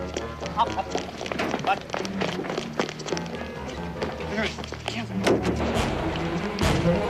Hold it! Don't move. Drop your gun. Drop it. All right. All right, come on, let's go. Okay. Let's go. Hold your back. All right. Let's go. We got it. You like playing cop, don't you? I'm not playing, Como. We'll see. Meanwhile, do me a favor. Drop dead. You know what I was thinking out there on the pier? How great it would be just to jump in that cold ocean and stay there all night. Well, we can always go back. I don't have a bathing suit. I don't either. Let's go back. That's what I like about men. You know what they're thinking. You don't have to guess. What's on my mind right now? That you're glad today is over. Yeah, that too. You know what occurred to me? All of us were in on the punt bust, and all of us were in on the Como bust. X number of men and one woman, and yet when they let their anger out, it was against the one woman. Now, what do you think about that, Dr. Freud? Well, I think, Sergeant Anderson, that the woman stands for the motor figure. The motor figure? The motor figure. So they get pretty angry when she comes down on them. See, they know that Papa's a louse going in. Oh, no wonder you're my boss. It's been a rough day. You want to go to Vinny's? Sure, I'm easy. I mean, after I change, after I make out the reports on the punks, after I make out the Como report. Oh. Just wait when you're ready, Sarge. You guys making any headway? I don't know how much longer we can work at this sweatbox. Well, it's in the thermostat someplace. Oh, It's downtown area every Yeah, no, year. it's probably the rainy season, right? It stops everything except heat and crime. Hey. What? You ready? What? Vinny's, remember? Oh, listen, we got a call from my DA's office. We have an appointment tomorrow. Yeah. Well, wait a minute. What appointment? The review of your testimony in that rape case. Oh, 9 o'clock. Yeah, I don't want to lose that one. He's a real sick one. Well, you can scratch it. The defendant was beaten up in county jail. The case is off the calendar. Miss Freeman said she'd be in touch with you. Let's get out of here. Mike, would you warm that up for me? Yeah, it's good tonight. Hi, Pep. Bill. Hi, Bill. Hi, Pep. fella. How about a tequila straight on a beer? You guys are not gonna believe this. They fixed the air conditioner. No, you know our prime suspect? They didn't let him go. No, not the driver. He's not important. We got him. No, but Mr. John Como was out on bail. How much bail for Como? $100,000 worth. So now he's walking the streets a free man, huh? Great. Out on the street even before my report gets processed. I've had enough Pepper, let me coffee tell and you aggravation. something. You did a hell of a job moving into that organization. Sure. Listen, drive carefully. The streets are slippery. I'm going home. Sure. You drive, Pep. Good night, darling.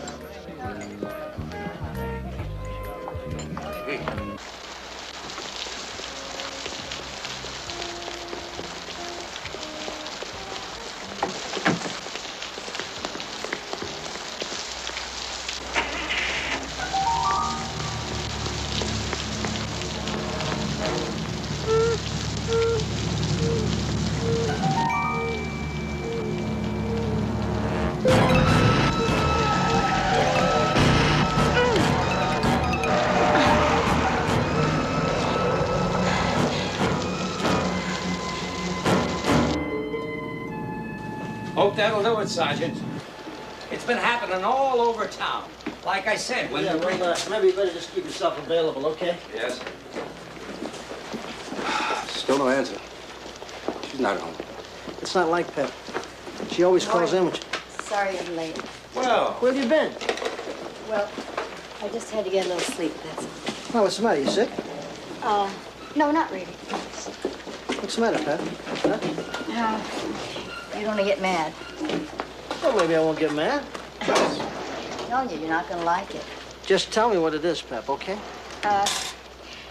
Last night after I left you guys, somebody tried to run me down. Where? Outside of Vinny's. You mean deliberately? He convinced me. Did you get his license number?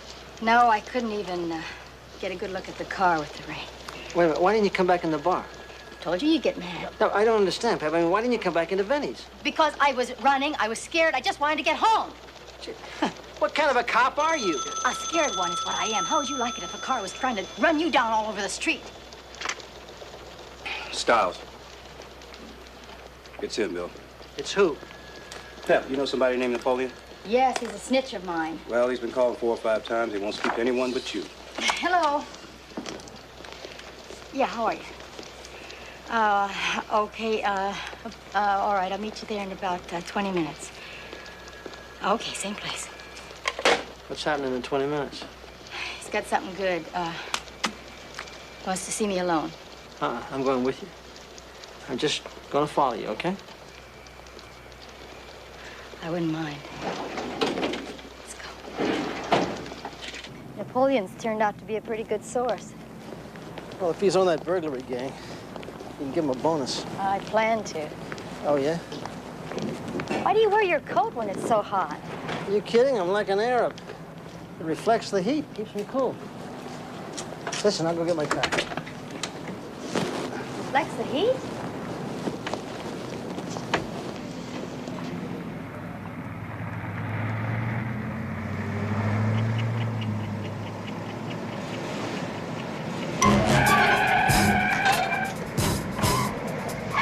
There's a bomb in my car. Get the bomb squad. This is 12Y54th and Olive. The bomb squad. Move to. Get a bomb. Hold it. Stop. Police emergency. Hold it, hold it. Stop, police. Hold it right there. Hold it. Hold it. Get back. Let's get away. Come on.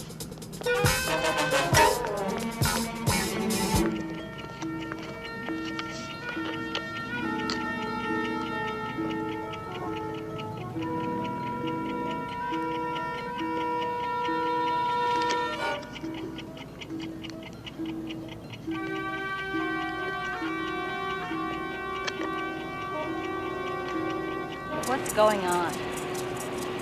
Wish the hell I knew. Como? It's a strong possibility.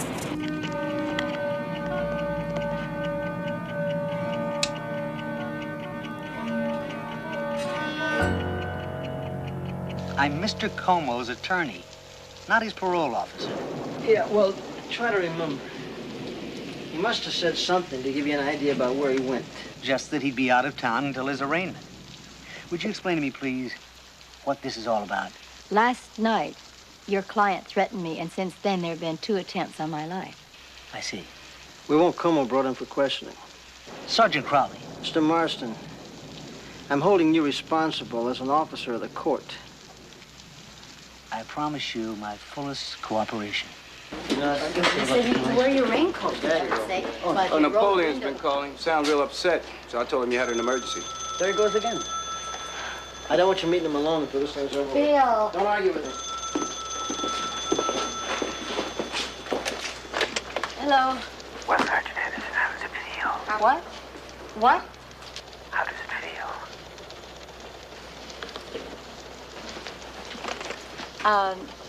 What? Who is this? How does it feel not to know what's going to happen next? It doesn't feel good. That's only the beginning, Sergeant. Only the beginning. Can you tell me why?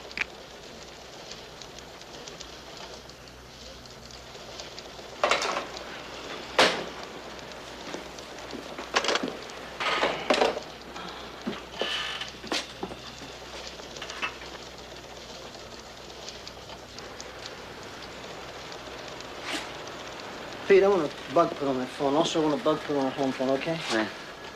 That sound like Como's voice to any of you? I couldn't tell.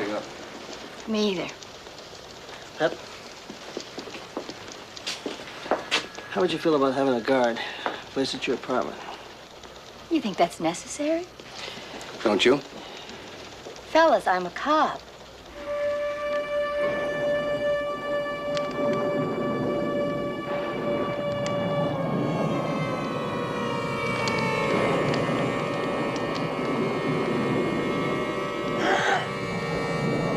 Now I can kill you anytime I like.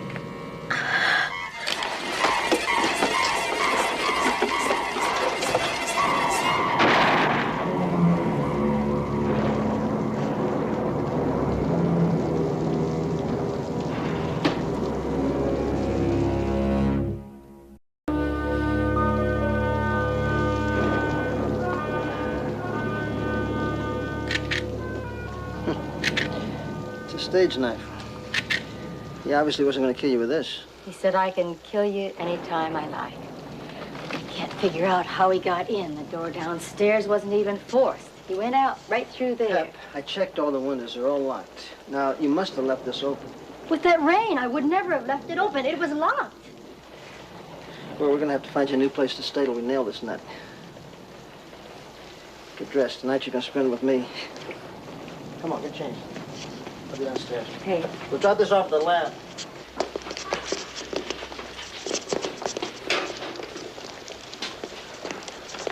I know you heard it before, Sergeant, but I really think the phones are going to be okay now. Yeah, fine. Every available man has been working through the night, including me. We appreciate that. Thank you. Really. Thanks a lot. Thanks a lot. Do you think Como had anything to do with this? I don't know. Pep, what about your friend Napoleon? He has no cause, Bill. We can't overlook any possibility. Joe. Yeah. I want you to work with Pep. I want a complete file of everybody who's ever threatened your life, I mean in the last 2 years. Also, anybody that you might have the slightest idea would like to see you dead. Does that include you 3? That's very funny. I want to know everything there is to know about him, including what kind of toothpaste they use. Okay, I'll get started on it. Yeah, it must be a real psycho to take on a cop. Stop. Hold the phone a half second. It's Napoleon on 5. Not tonight, Josephine. He won't meet with anyone else. If I stand him up again, we lose him. If you go, we go together. Yeah, what you got? Listen, I can meet you, but there's a new department policy I can't do anything about. I have to bring my partner along. And Napoleon, dear, it is the only way I can deal with you. Okay, I'll see if I can get him to wait in the car. Boy, as hot as it is out here, it's better than the inside, Must be at least 100 in there. Hey, listen, Pep. How sure are you that this snitch of yours, this Napoleon's not involved in this thing? You'll know when you see him. Yeah, well, I'm not forgetting that he's the one you were going to meet just before that little bomb incident. You are okay, aren't you? Cut it out, I'm okay. What are you snapping at me for? I'm not the one doing these things to you. Pep, seriously, what's your gut reaction, you know? Down deep inside, what do you feel? I've been shot at before, people trying to blow me away, but this just feels different. How? How's it feel different? It feels like somebody's trying to push me over the edge, drive me a little crazy.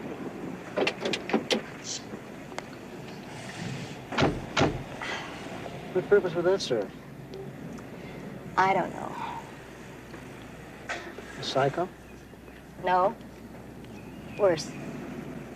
Somebody who knows exactly what they're doing.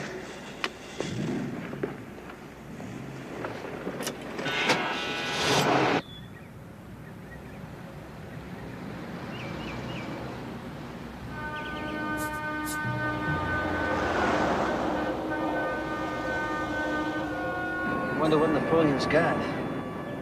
That gang's M.O. And their hangout, I hope. She was hot.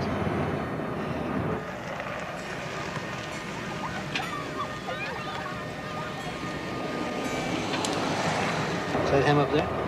Yeah. It's right on time.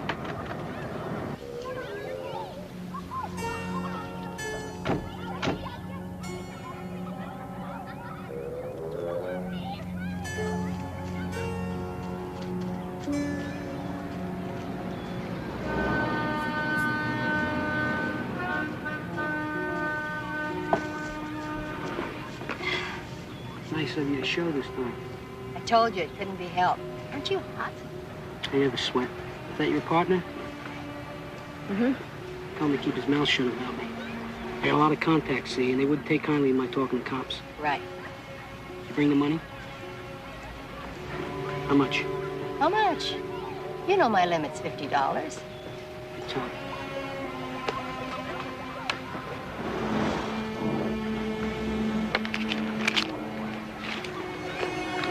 I want another 50 after you collar this group. It's a bunch of new kids. About 20 of them. Clean, short hair. Like back in the 50s, taking after their fathers, I guess. Go on. They operate out of an auto body shop at 2421 Brady Street. Back then, it's like a regular warehouse.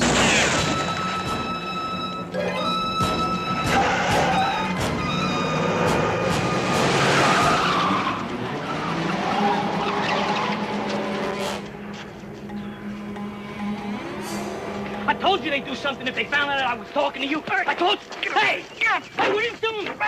Hey, wait a minute. What are you doing? I didn't think set you up. Oh, Give me your come on. cuffs. He set you up. Give me your didn't cuffs. have anything to do with it. Give me the cuffs. You think I'm a nothing, don't you? You know who I am? You know what I can do? When they needed me in the war. Look at when him. they needed somebody to crawl into those bellies and shut up for those airplanes. Ah. Look! Somebody tried to kill me, so I get arrested. Come on! I didn't do anything. Well, sweetheart, you've done it again. What can I tell you? It's a furnished apartment. This must be the guys.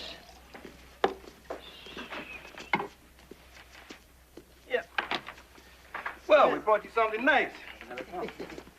Pep, I'll put the suitcase right over here. I had a lady pack it, so I know you'll have everything you need. Thanks, Pete. What you got, Joe? Come on, dig in now. You don't have to ask me twice. Gourmet cooking a la cardboard, huh? Bring an extra chair, Bill. Why don't you eat some, Pep? Well, I'm on a new diet, Joe. It's called Run for Your Life. How about Como? Did we hear anything? Oh, yeah. Como's arraignments in the morning. Did you come up with any more suspects yet? No, just those 5. You can scratch 3. They're in prison. And we're working on the other 2. Now, what about Napoleon? Had him sprung. Good. We'll see. At least his information checked out. Hey, Pete, we had that auto body shop staked out. All right, that's a good idea. Yeah. How long am I going to have to be cooped up here? You play gin? Gin. Well, you weren't kidding when you said you played.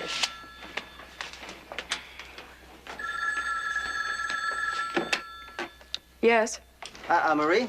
Yes, Bill Crowley. Pepper there? Crowley. 33 points. Hi. I'm coming in. That's crazy. No, I'm going crazy, just sitting around here being cooped up. I don't want you taking the chance, Pep.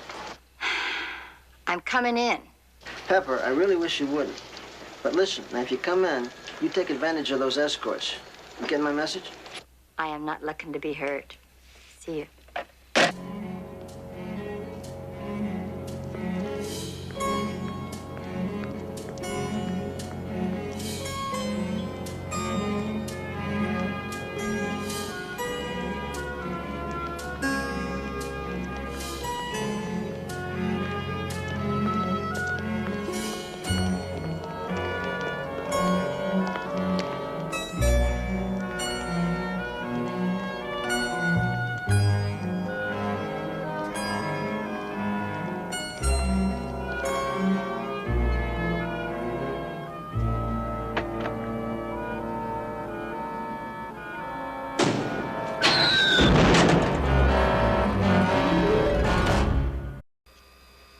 Talcum powder.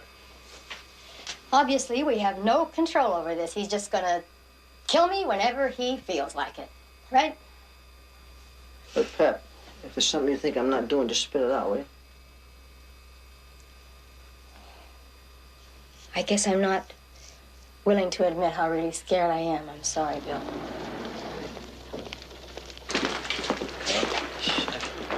Okay. Come over early, man.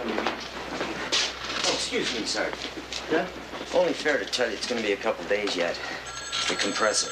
Even with overtime, we can't get it done. Good man. I tell you, I don't think we can stand it for a couple of more days. Now, let's see if I can put a couple of extra men on. Yeah, why don't you do that? Just gonna put a couple of extra men on. Good. Pete. Yeah. Anything from the lab on that second note? Not much. Well, no. Came in this morning. Just more of the same thing, you know, like your time's getting shorter, that kind of thing. Well, there weren't any prints, but the typewriter make and model has been established. Also, the letter F is very unclear on that machine. Top part's much lighter than the bottom. What about the knife? Nothing? Nothing. That's all we got so far, nothing.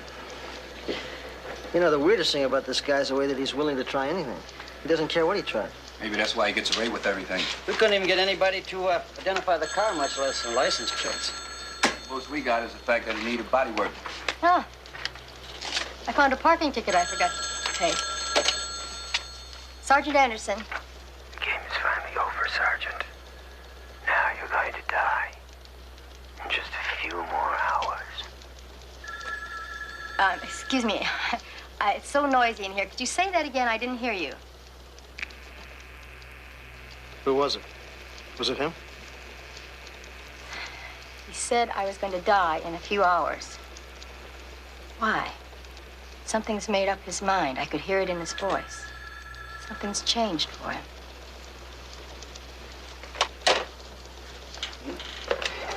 Hey, Joe. Yeah. Do me a favor, will you? What's that, buddy?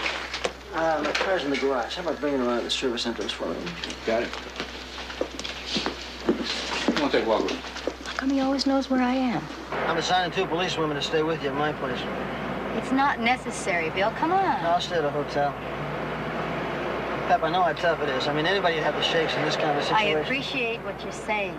Bill, we're looking for a killer. It just happens to be mine. I'll be okay.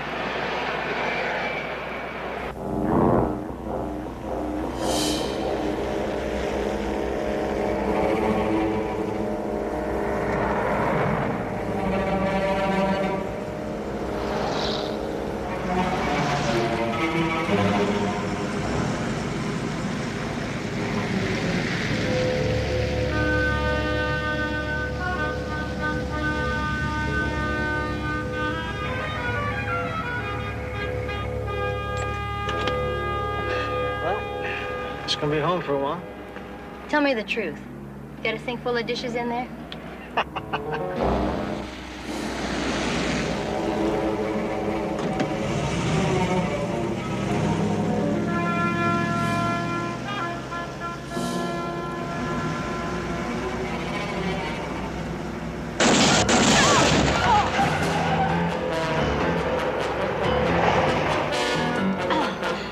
He meant it that time. Bet he did.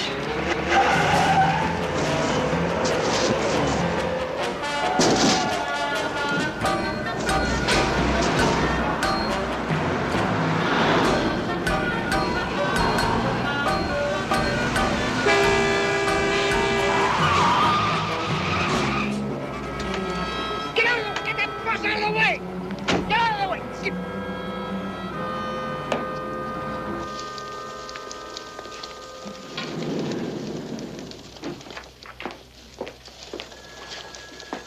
I'm looking for Sergeant Crowley. Oh, he's right over here.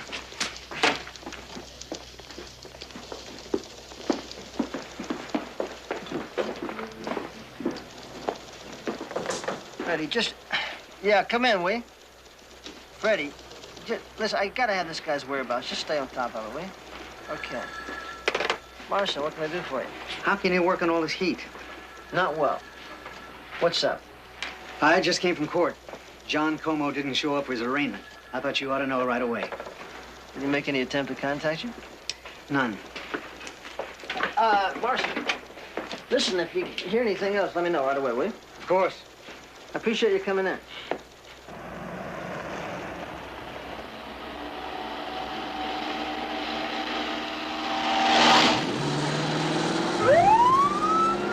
This is 7910 requesting DMV on 76 Triumph, California license 549, boy Adam K. Roger, 7910.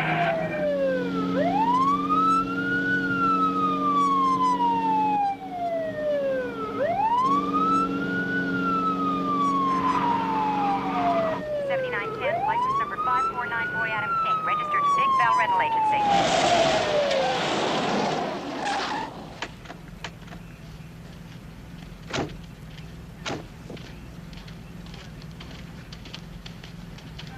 Good afternoon, sir. Afternoon. I was barely doing 60, officer. May I have your license, please? Sure. My insurance rate will skyrocket if you give me a ticket, you know. Well, I clocked you at 62 miles per hour, which is 7 miles over the speed limit. Sure. You know, you hardly see anybody going 55 anymore. Look at that.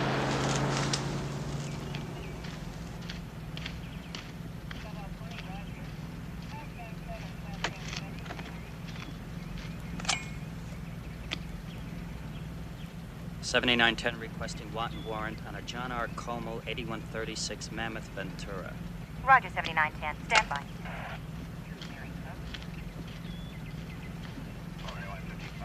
Mr. Como, would you mind turning the engine off and getting out of the car, please? Oh, sure. Certainly.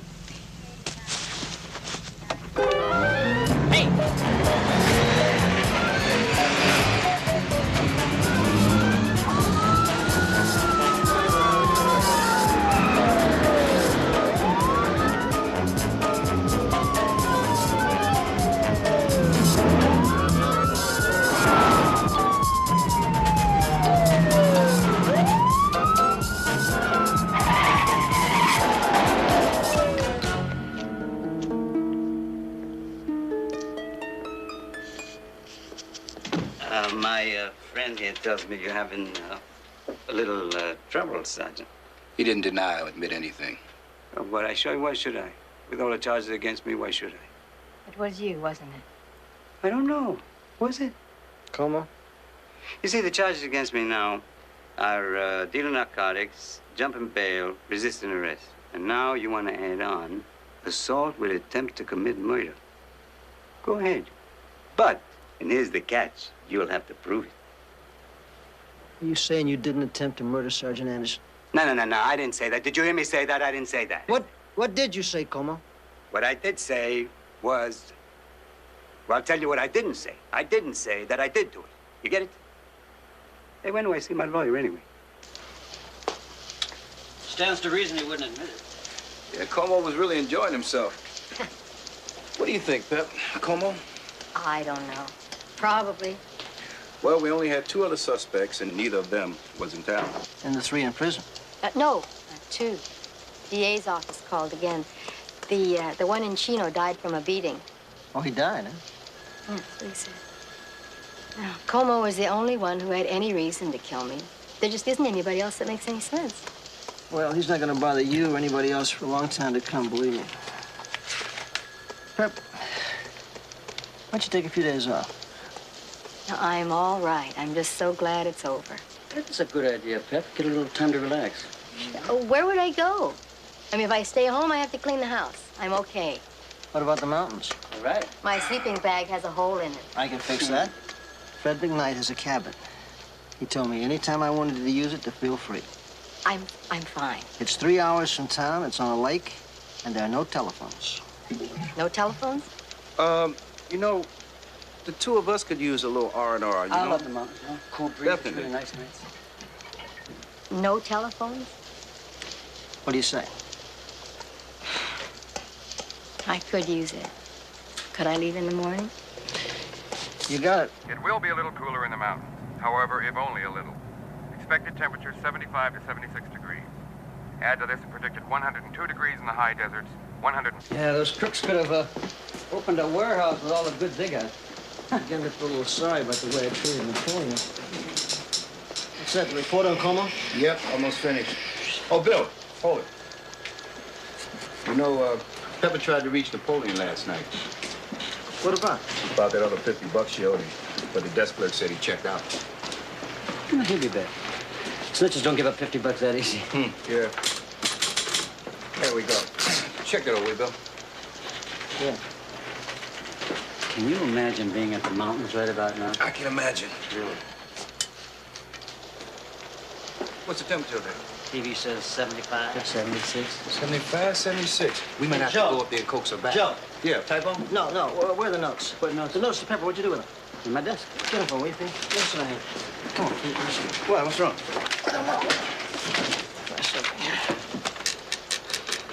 You know how that F doesn't strike evenly in the notes? Yeah. Mm-hmm. It's the same thing in this report Joe just typed. Look at this. Those notes were typed on this machine.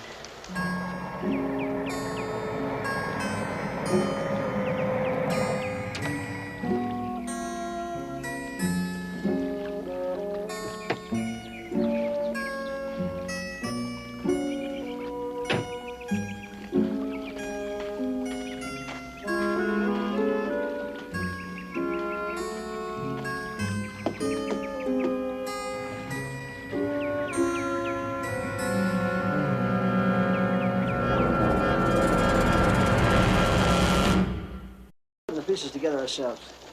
Yeah, look, just get somebody up there right away, will you, please? Okay, thanks very much.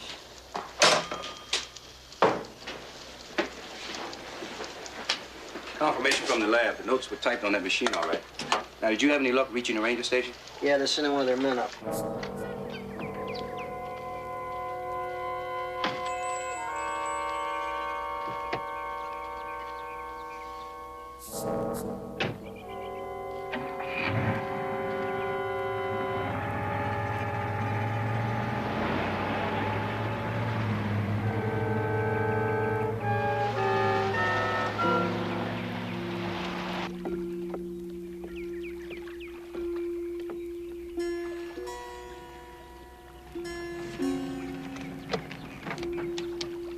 Atkins, put me through to Ward.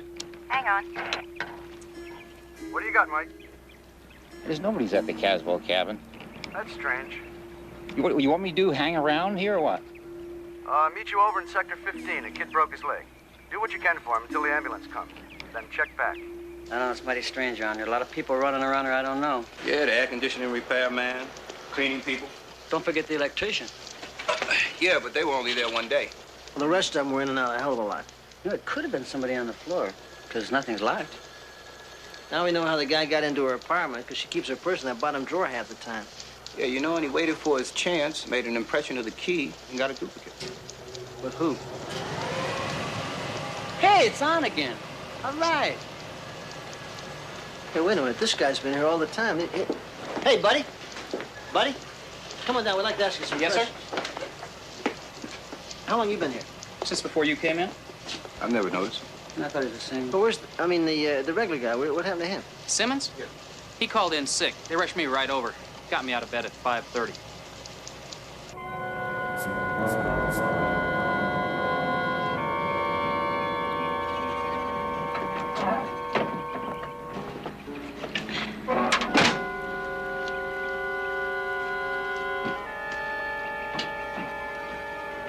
Yeah, well, you keep checking. Believe me, it's important. She still hadn't arrived yet. Did you find out anything? Full name, Daniel J. Simmons. Doesn't mean anything to me. That kind of rings a bell. He doesn't have a record. Okay, got it. Look, check him out. Now. Okay. They're sending a couple of men up to his house.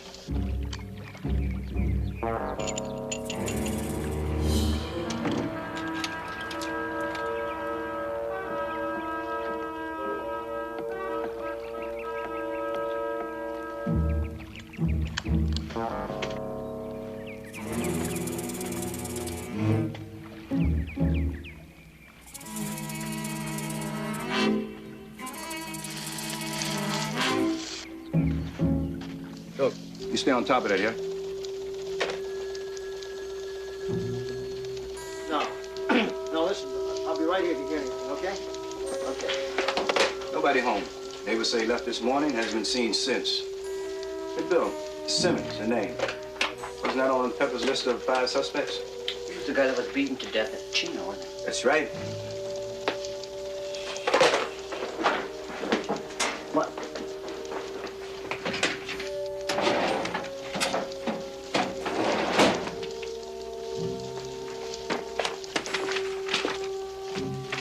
Here we go. Father's name.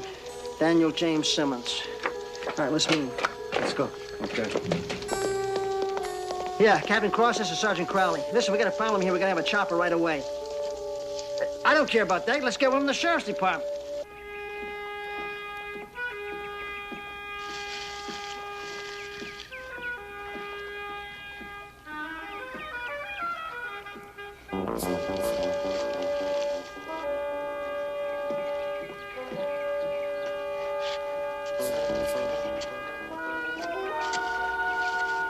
Base station to Unit 1. Got anything, Mike?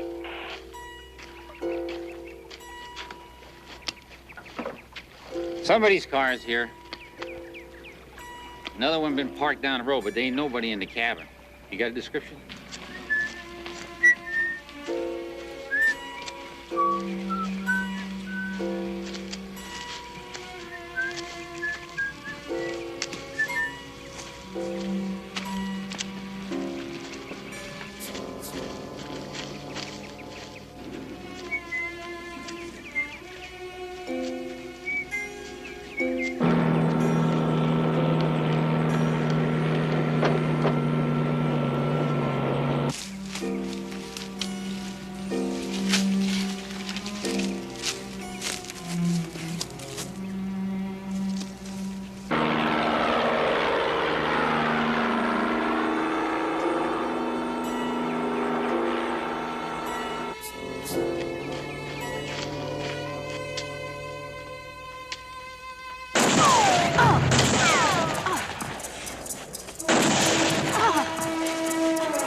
Atkins, put me through to Ward.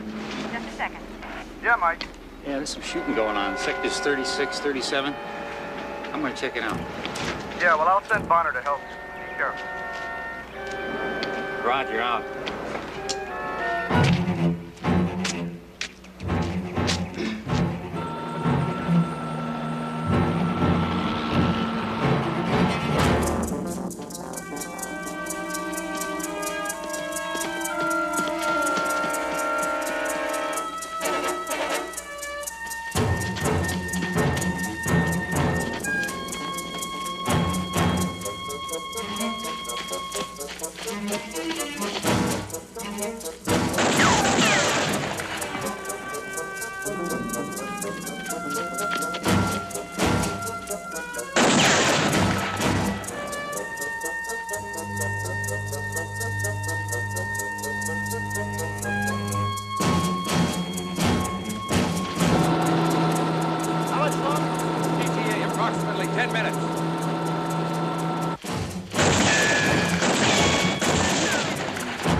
Why are you doing this?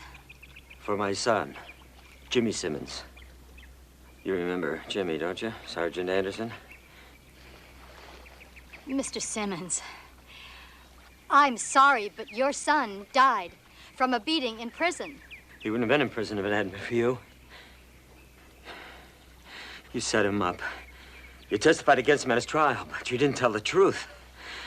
How you lured him, how you wear clothes in such a way that... 5 women identified him as their rapist. I didn't lure him.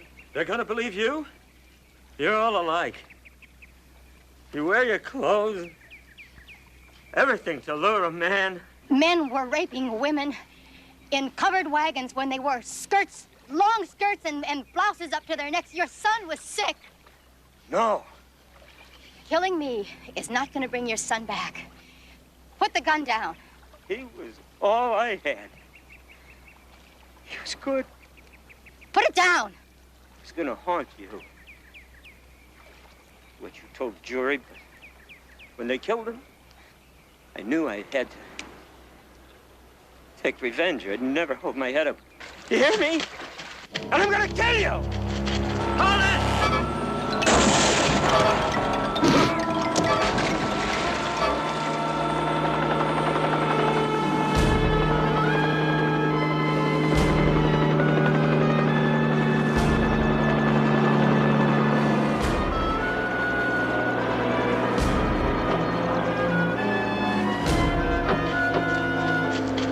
Listen, if I lost my kid, I'm sure I'd go crazy too.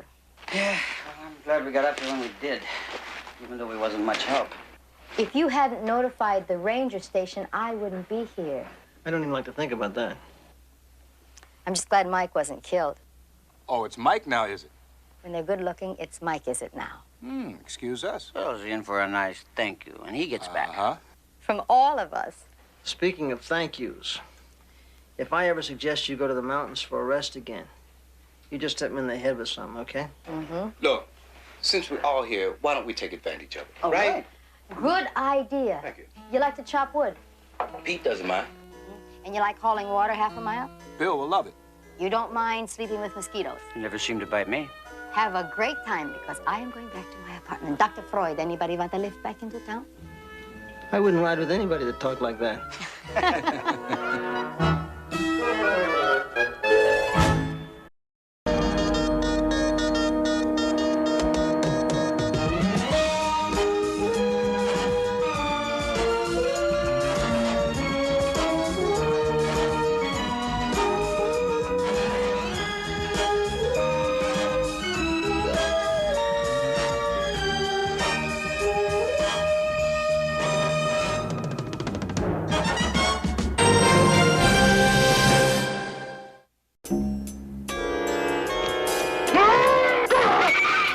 Trick or treat, Daddy. In case you haven't been listening, Charlie, I enjoyed the lunch. But the matinee turned out to be a rerun of something I didn't particularly enjoy the first time around. You may be a cop, but you're breaking the law, pal. Someone picked the lock, dumped off Miss St. Clair, and then just vanished? Yes. Kissed the girls and made them die!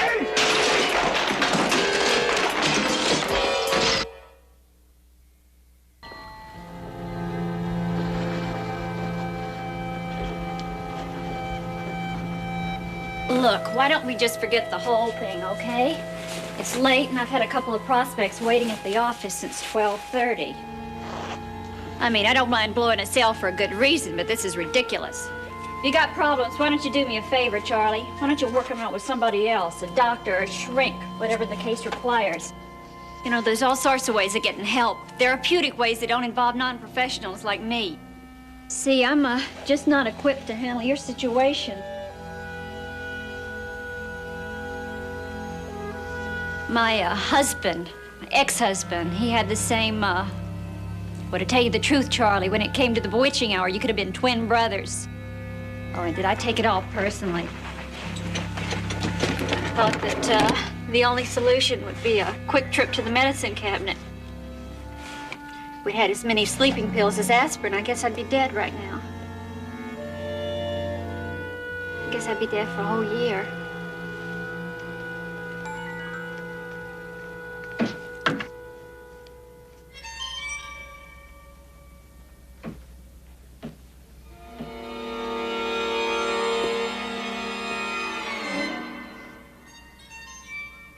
In case you haven't been listening, Charlie, I enjoyed the lunch.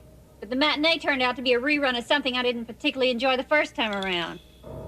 So, when you're all zipped together, I want to be taken back to my office. At least if I can make a sale, the day won't be a total loss. Hey, you wouldn't be interested in a nice duplex, would you? One with an enclosed patio and a heated pool?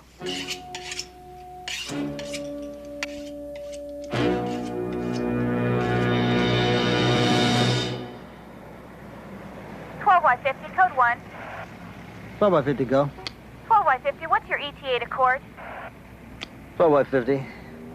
Tell the DA that I'm running a little late. I'll be there in about 10 minutes. 12Y50, roger.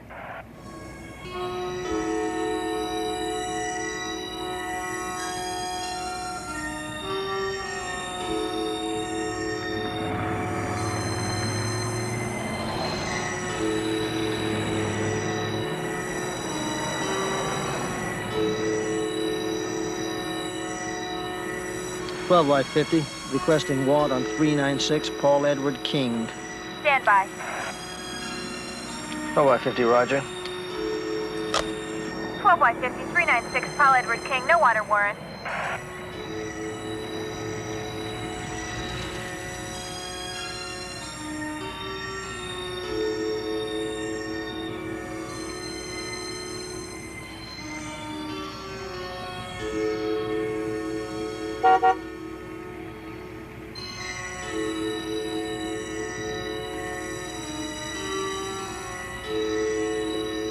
Pull around the corner. Just pull around the corner.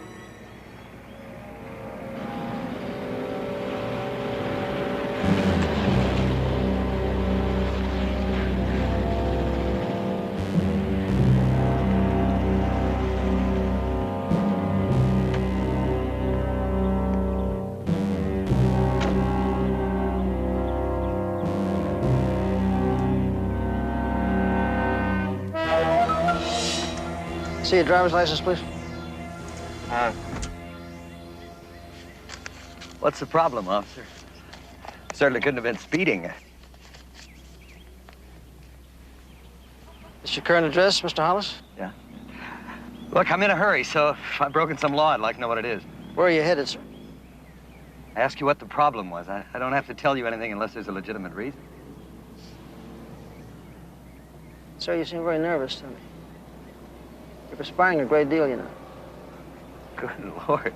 It's 102. You stop me because I'm perspiring? Do you mind stepping out of your car, please? Yeah, I mind one whole hell of a lot. You want to please step out of your car, sir? Look, I'm an architect, okay? I own my own firm. If you're interested, it's about 6 blocks straight down. It's 4222L. My name is in the lobby and on every door on the top floor. You want to give me your car keys? You gotta be kidding. No, sir, I'm not. You want something in that hand, I'll give you my lawyer and about 5 of his associates. Take one step back. Take one step back. There you go, right there. Now stay right there. I mean, stay right there. You may be a cop, but you're breaking the law, pal. You open that trunk and your department's gonna be in the middle of the biggest lawsuit it's had in 20 years.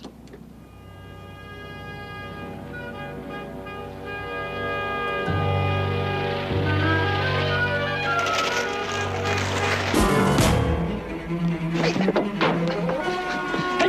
call the police! Tell them officer needs help and get an ambulance right away!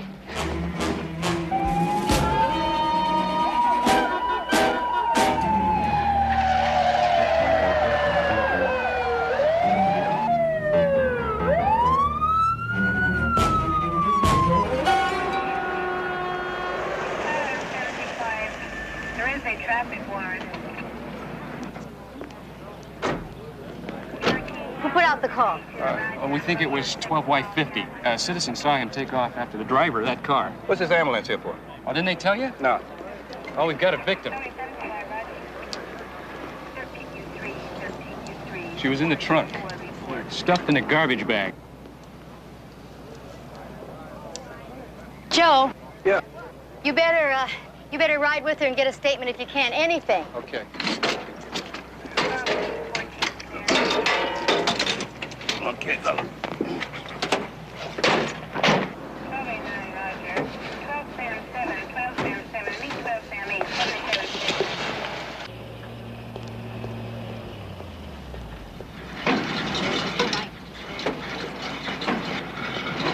That's it. You pull him over because you felt something wasn't kosher. That's your probable cause. What can I say, Captain? And the minute I saw the guy, I knew he was dirty. Cop's intuition. You can call it that. Good old sixth sense. Well, I'll tell you this, it's right more times than it is wrong. Well, try selling that to a jury. It's like peddling a load of ripe garbage. But this guy was dripping wet, Captain. He's sitting inside of an air-conditioned car, sweating, dripping wet. Maybe he had a glandular problem. What he had was guilt all over his face. Well, that's too bad, because from what you said, we won't even get our filing. Hey, why don't we slow down long enough to think? I mean, what if Bill hadn't opened that trunk for whatever reason? Somebody'd be dead right now. Don't get touchy, Pepper. I'm not touchy, but just once, for a change, why don't we start dealing with something positive? Why is she so touchy today? I don't know, Cap. Maybe it's the heat. Hey, Bill, what about this?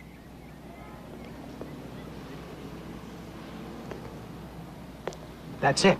You had to have seen that, Bill. That's your probable cause right there. Come on, Bill, that's blood. That's physical. That's the strongest PC you can have. No, the blood wasn't on the bumper when I stopped the car. I'm sorry. I'm sorry.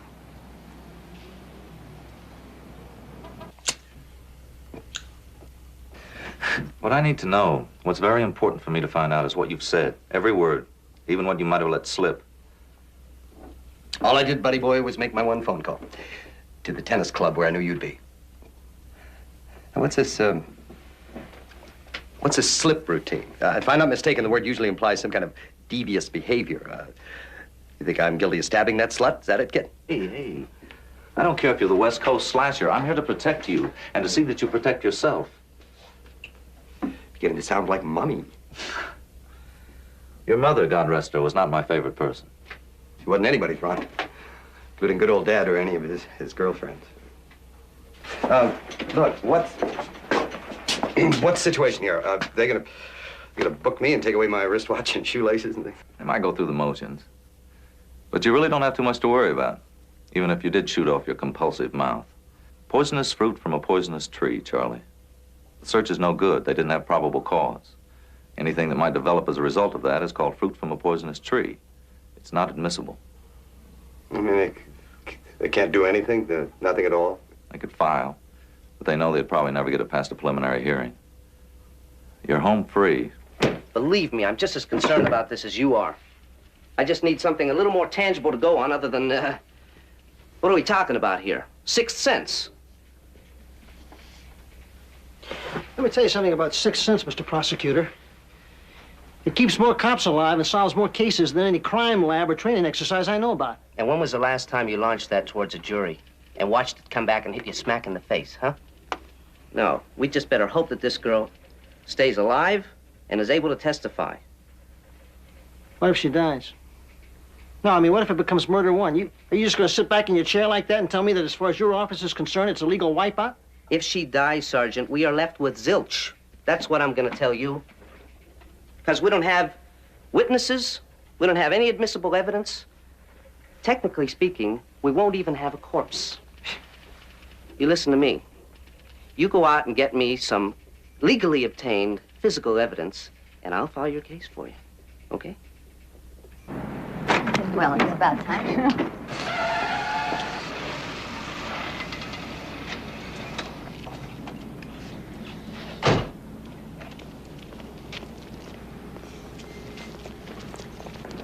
Well, I see it went about as well as we expected, huh? Just once, I'd like for the public to get a good close-up look at our judicial system. Just once.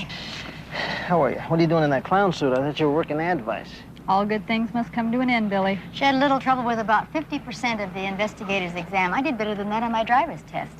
So they dumped me back in uniform, put me behind a desk at Southeast Division. You better be careful. That's a good way to put pounds on places you don't want to put pounds on. In this thing, who could tell the difference? Crowley.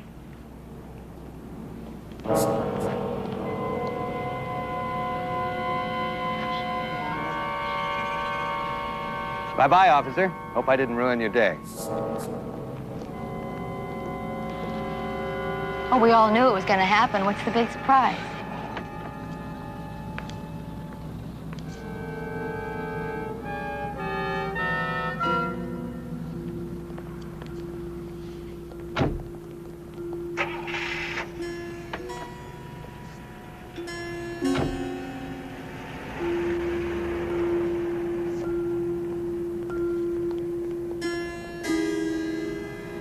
Listen, if you don't mind, I'll take you up on that pizza some other time. Sure, go do your thing. All right.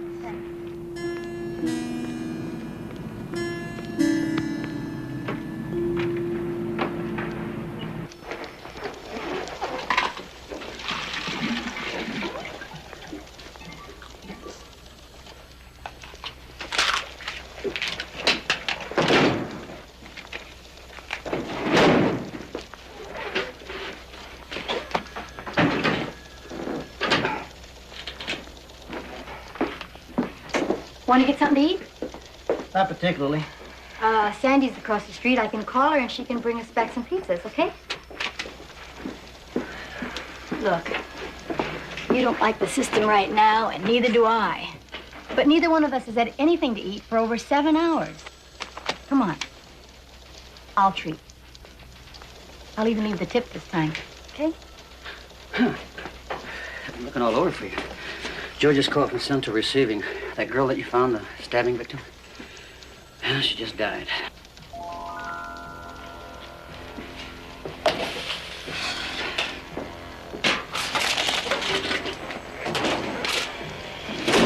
Okay.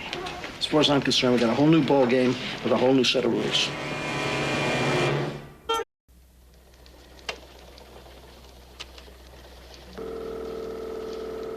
Police Department, 36. It's the police department? Yes, it is. Well, I think I witnessed a murder across the canyon from where I live. This guy was stabbing a woman. What was the address there?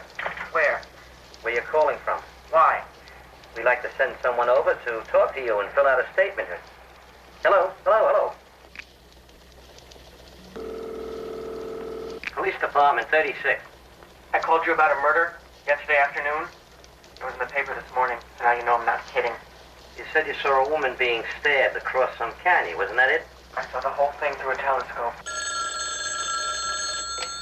Just like it was Don't happening conspiracy, right in Sergeant front of Crowley. me. Like Sure, of course I did. I could. Like you could what? You just give me the address and I'll be right I over. could reach out and touch them I don't with my think it's silly at all. No, I think we better talk as soon as possible. Could you Sooner identify the them? better.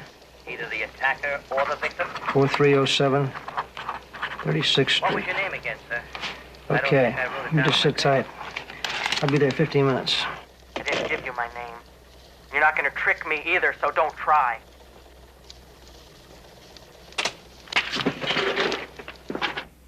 I suppose you could say it was a practical joke, especially knowing Charlie like I do, but there was something strange beneath it, something almost cruel. I'd say he was trying to warn you. Maybe even punish you for something. Seeing this thing in the dark could give you a heart attack. Oh, mine's been broken too many times. You know, Hemingway said, getting broken makes you stronger.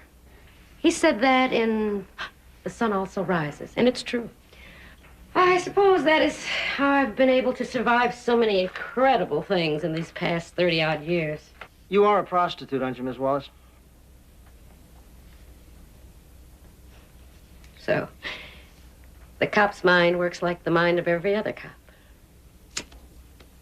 Oh, I just had a hunch you didn't earn your daily bread sketching nightlife at O'Connor's. So I had you checked out, and I was right. And from now on, the old hussy gets the respect she deserves. I think our friend Hollis is a psychopath, and I also think he's killed more than one girl.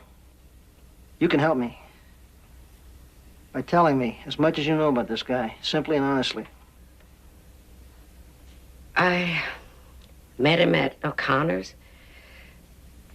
I suppose you could say we were attracted by a mutual interest in art. On occasion, I helped him find companions. You didn't date him yourself? Just once. Right after we met, he took me to dinner, then back to a place he keeps. He keeps a place? Presumably for entertainment. Where? I'm not sure. It's in the West Hills section.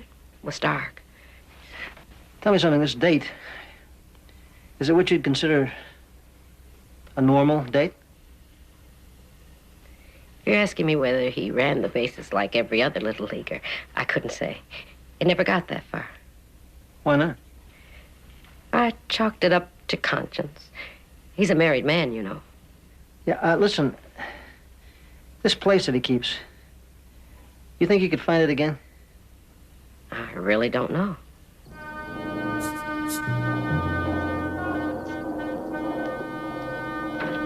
Ron?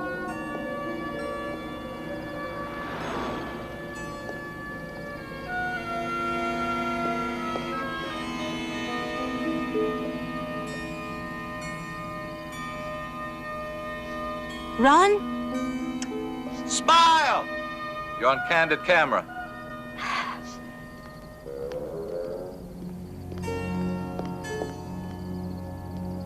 What are you trying to do? Dear heart, I'm trying to announce our friendship to the whole of depraved humanity.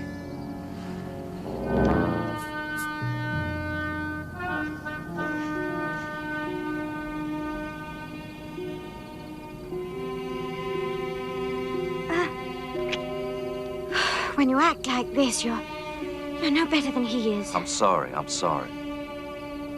Look, I act like this. I drink too much because I'm going out of my mind.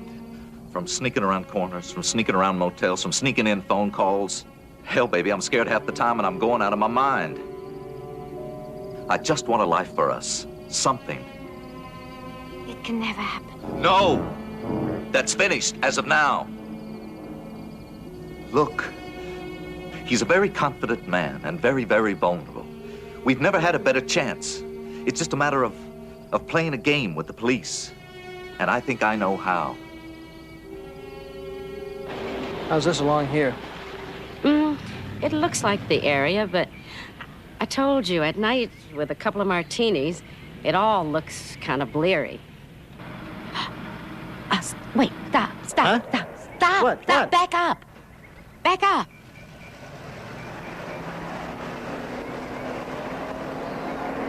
That street there. There's something about that street that looks familiar.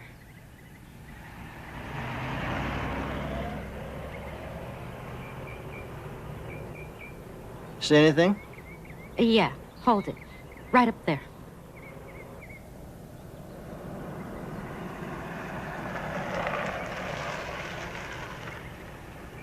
That's what I remember, right there. You sure? Yes, that beautiful bottle glass, because I asked him if he'd had it put in, and he said it was already there when he bought the house. You want to see something even better than that? Look right over there.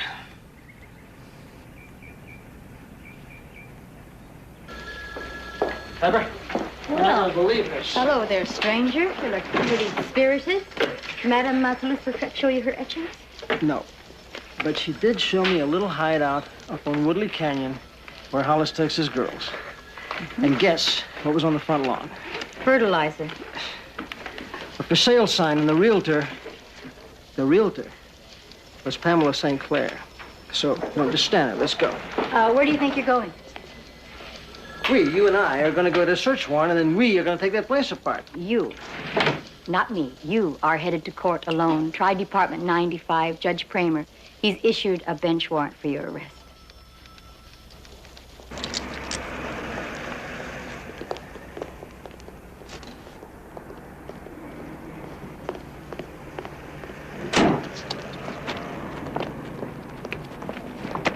Hey, William, what are you so hacked about? Listen, I don't believe this. I missed a court appearance because I stopped to bust some guy who's got a mutilated woman in the trunk of his car.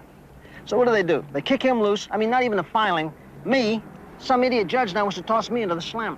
Hey, listen, at least you've got a little pizzazz in your life. My first day out from under a desk, they send me out to take a Peeping Tom complaint. Some pimply-faced kid up on Stratford Drive with a telescope. See. Hey, Sandy. Listen, are you alone? Why, Sergeant Crowley, what a personal question. No, listen, I'm serious. This might have something to do with what I'm working on. A peak freak? Yeah. You got yourself a passenger. You can't shine on that nasty old judge, William. I'm beginning to have more and more respect for that investigator's exam.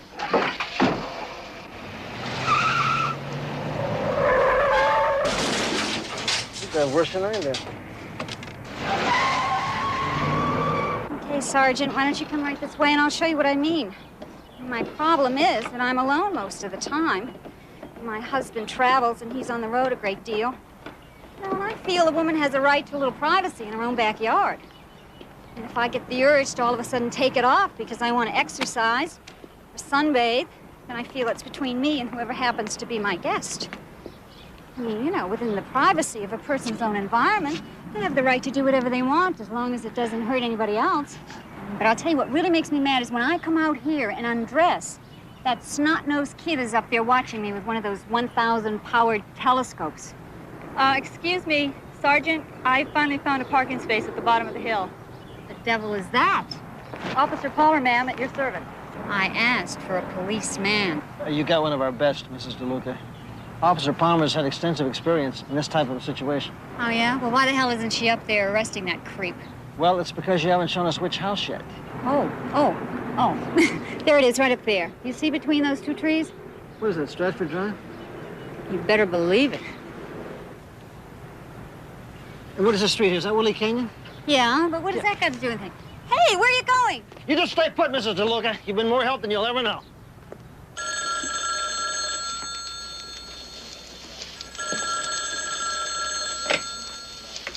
Criminal conspiracy, Stiles. May I talk to Sergeant Anderson, please?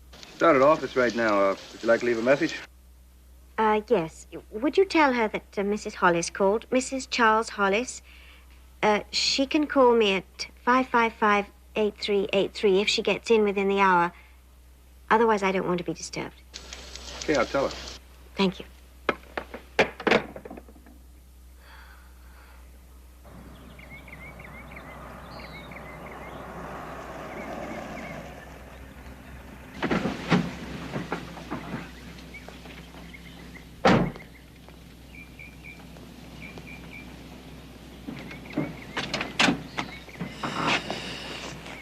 Yeah, it's gotta be it.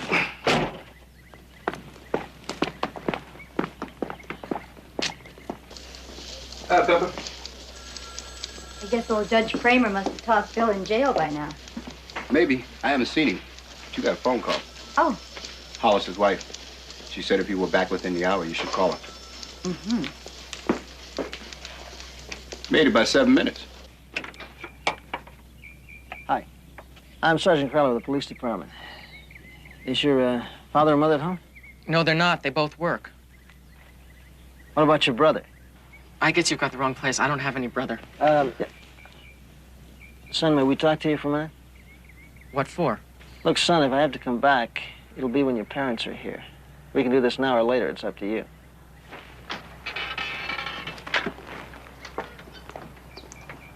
You want to hear something funny? There's a woman down there that's kind of an exhibitionist. She's got the impression that somebody's been watching her through a telescope. Down there? Can I look through it? Sure. Thanks.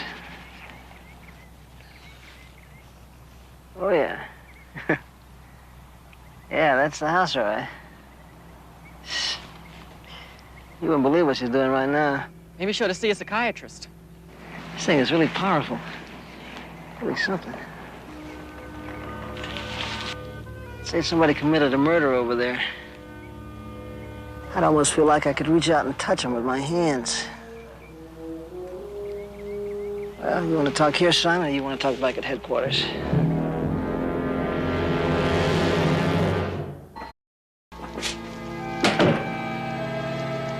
Sooner or later, Bruce, you're going to have to say something. Even if it's just to tell me that you're thirsty. So why don't you talk to me now? Look, I know you saw the murder. I know you called the police.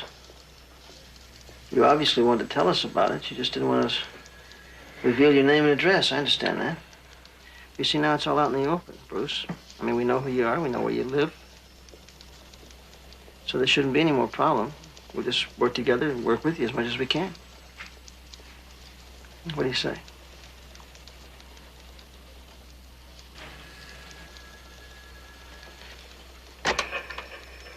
Police Department 36. Is this the police department? Yes, it is. Well, I think I witnessed a murder across the canyon from where I live. This guy was stabbing a woman. There's another one on there, too, following morning. Would you like to hear it? That may sound like me, but it isn't.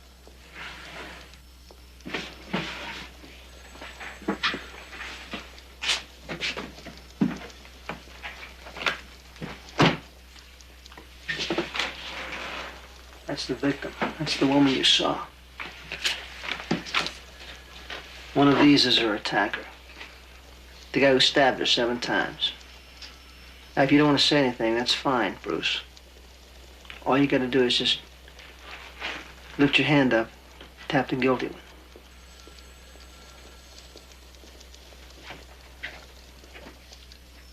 Bruce, just tap the guilty one, okay? Please? There was a kid who lived on my block. An older kid named Eddie. One of his favorite tricks was riding around with a pellet gun, shooting at other cars. One day I was driving home with a friend,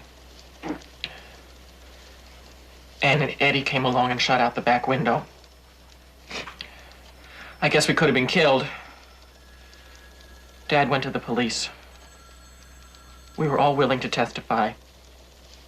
But you know what happened? The district's attorney's office wouldn't press charges.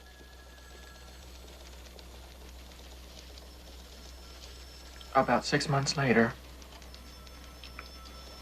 I was walking back from the movies, and Eddie jumped out at me from behind some bushes. When I woke up, I was in the dirt with a busted nose. He said if I told anyone, he'd burn down my house with everyone in it. And I knew he would, because he was crazy. So guess what?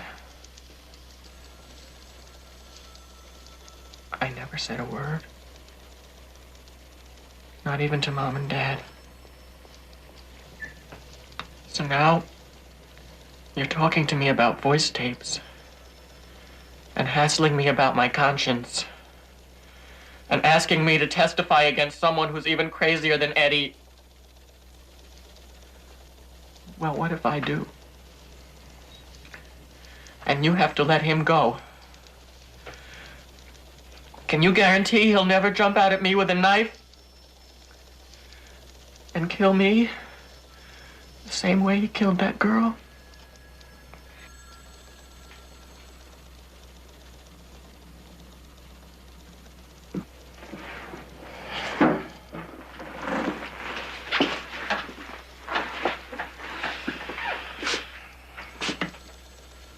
It's okay, Bruce. It's okay.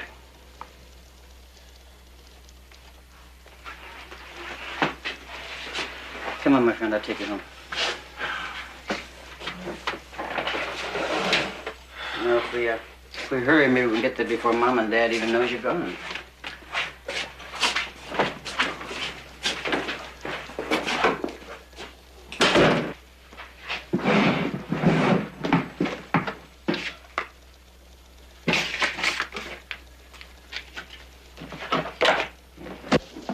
Hey, Bill.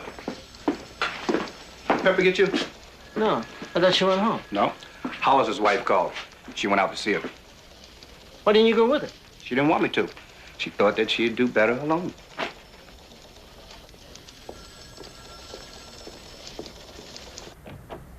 I'm sorry it took me so long.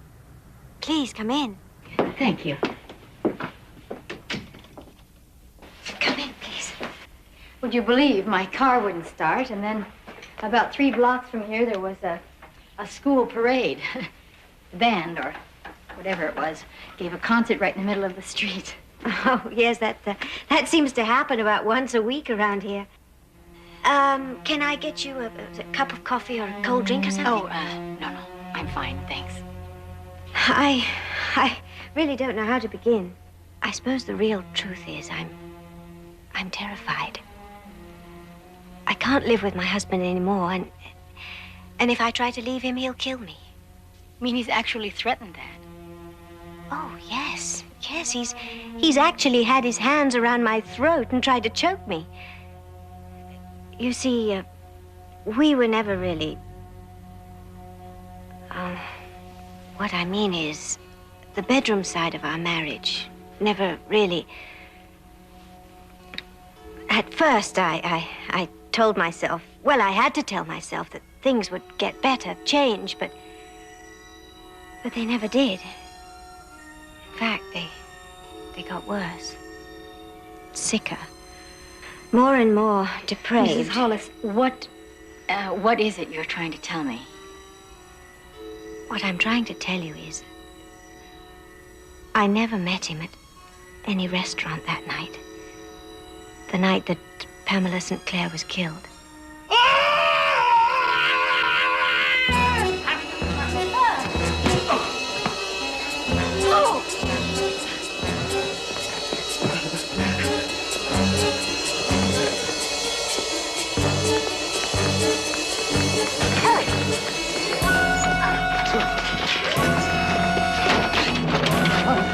You better let me in, girls. You better unlock this door.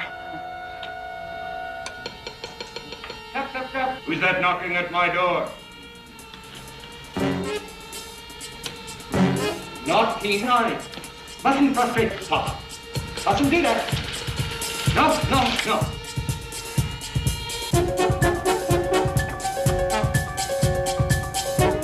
Peter, pumpkin eater. Had a wife and couldn't keep her. You put her in a No. You put her in a pool house shell, and there he killed her very well. Oh, that's the bathroom. There's no other way out of here.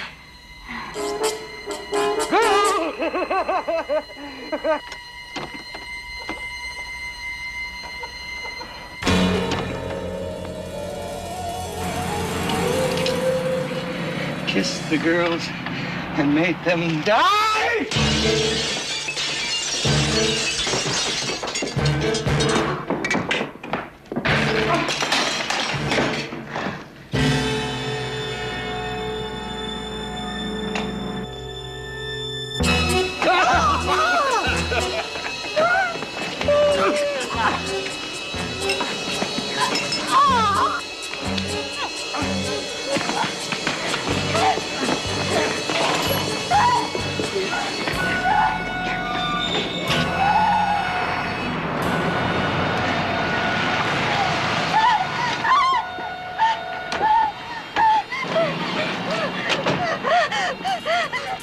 Where's Pepper?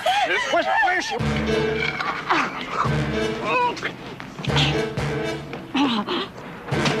Hi, freeze! Hold it! Right there! Move out of there, Pepper.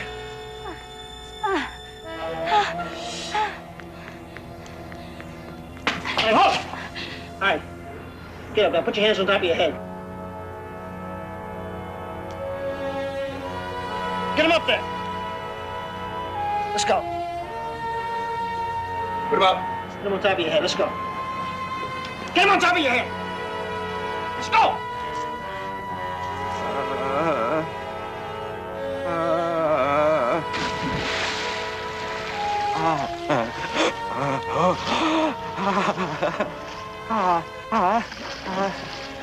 Little Jack Horner sat in a corner eating his Christmas pie. He stuck in his tongue and he pulled out a plum and he said, "Oh, what a good boy am I. What a good boy am I. What a good boy am I."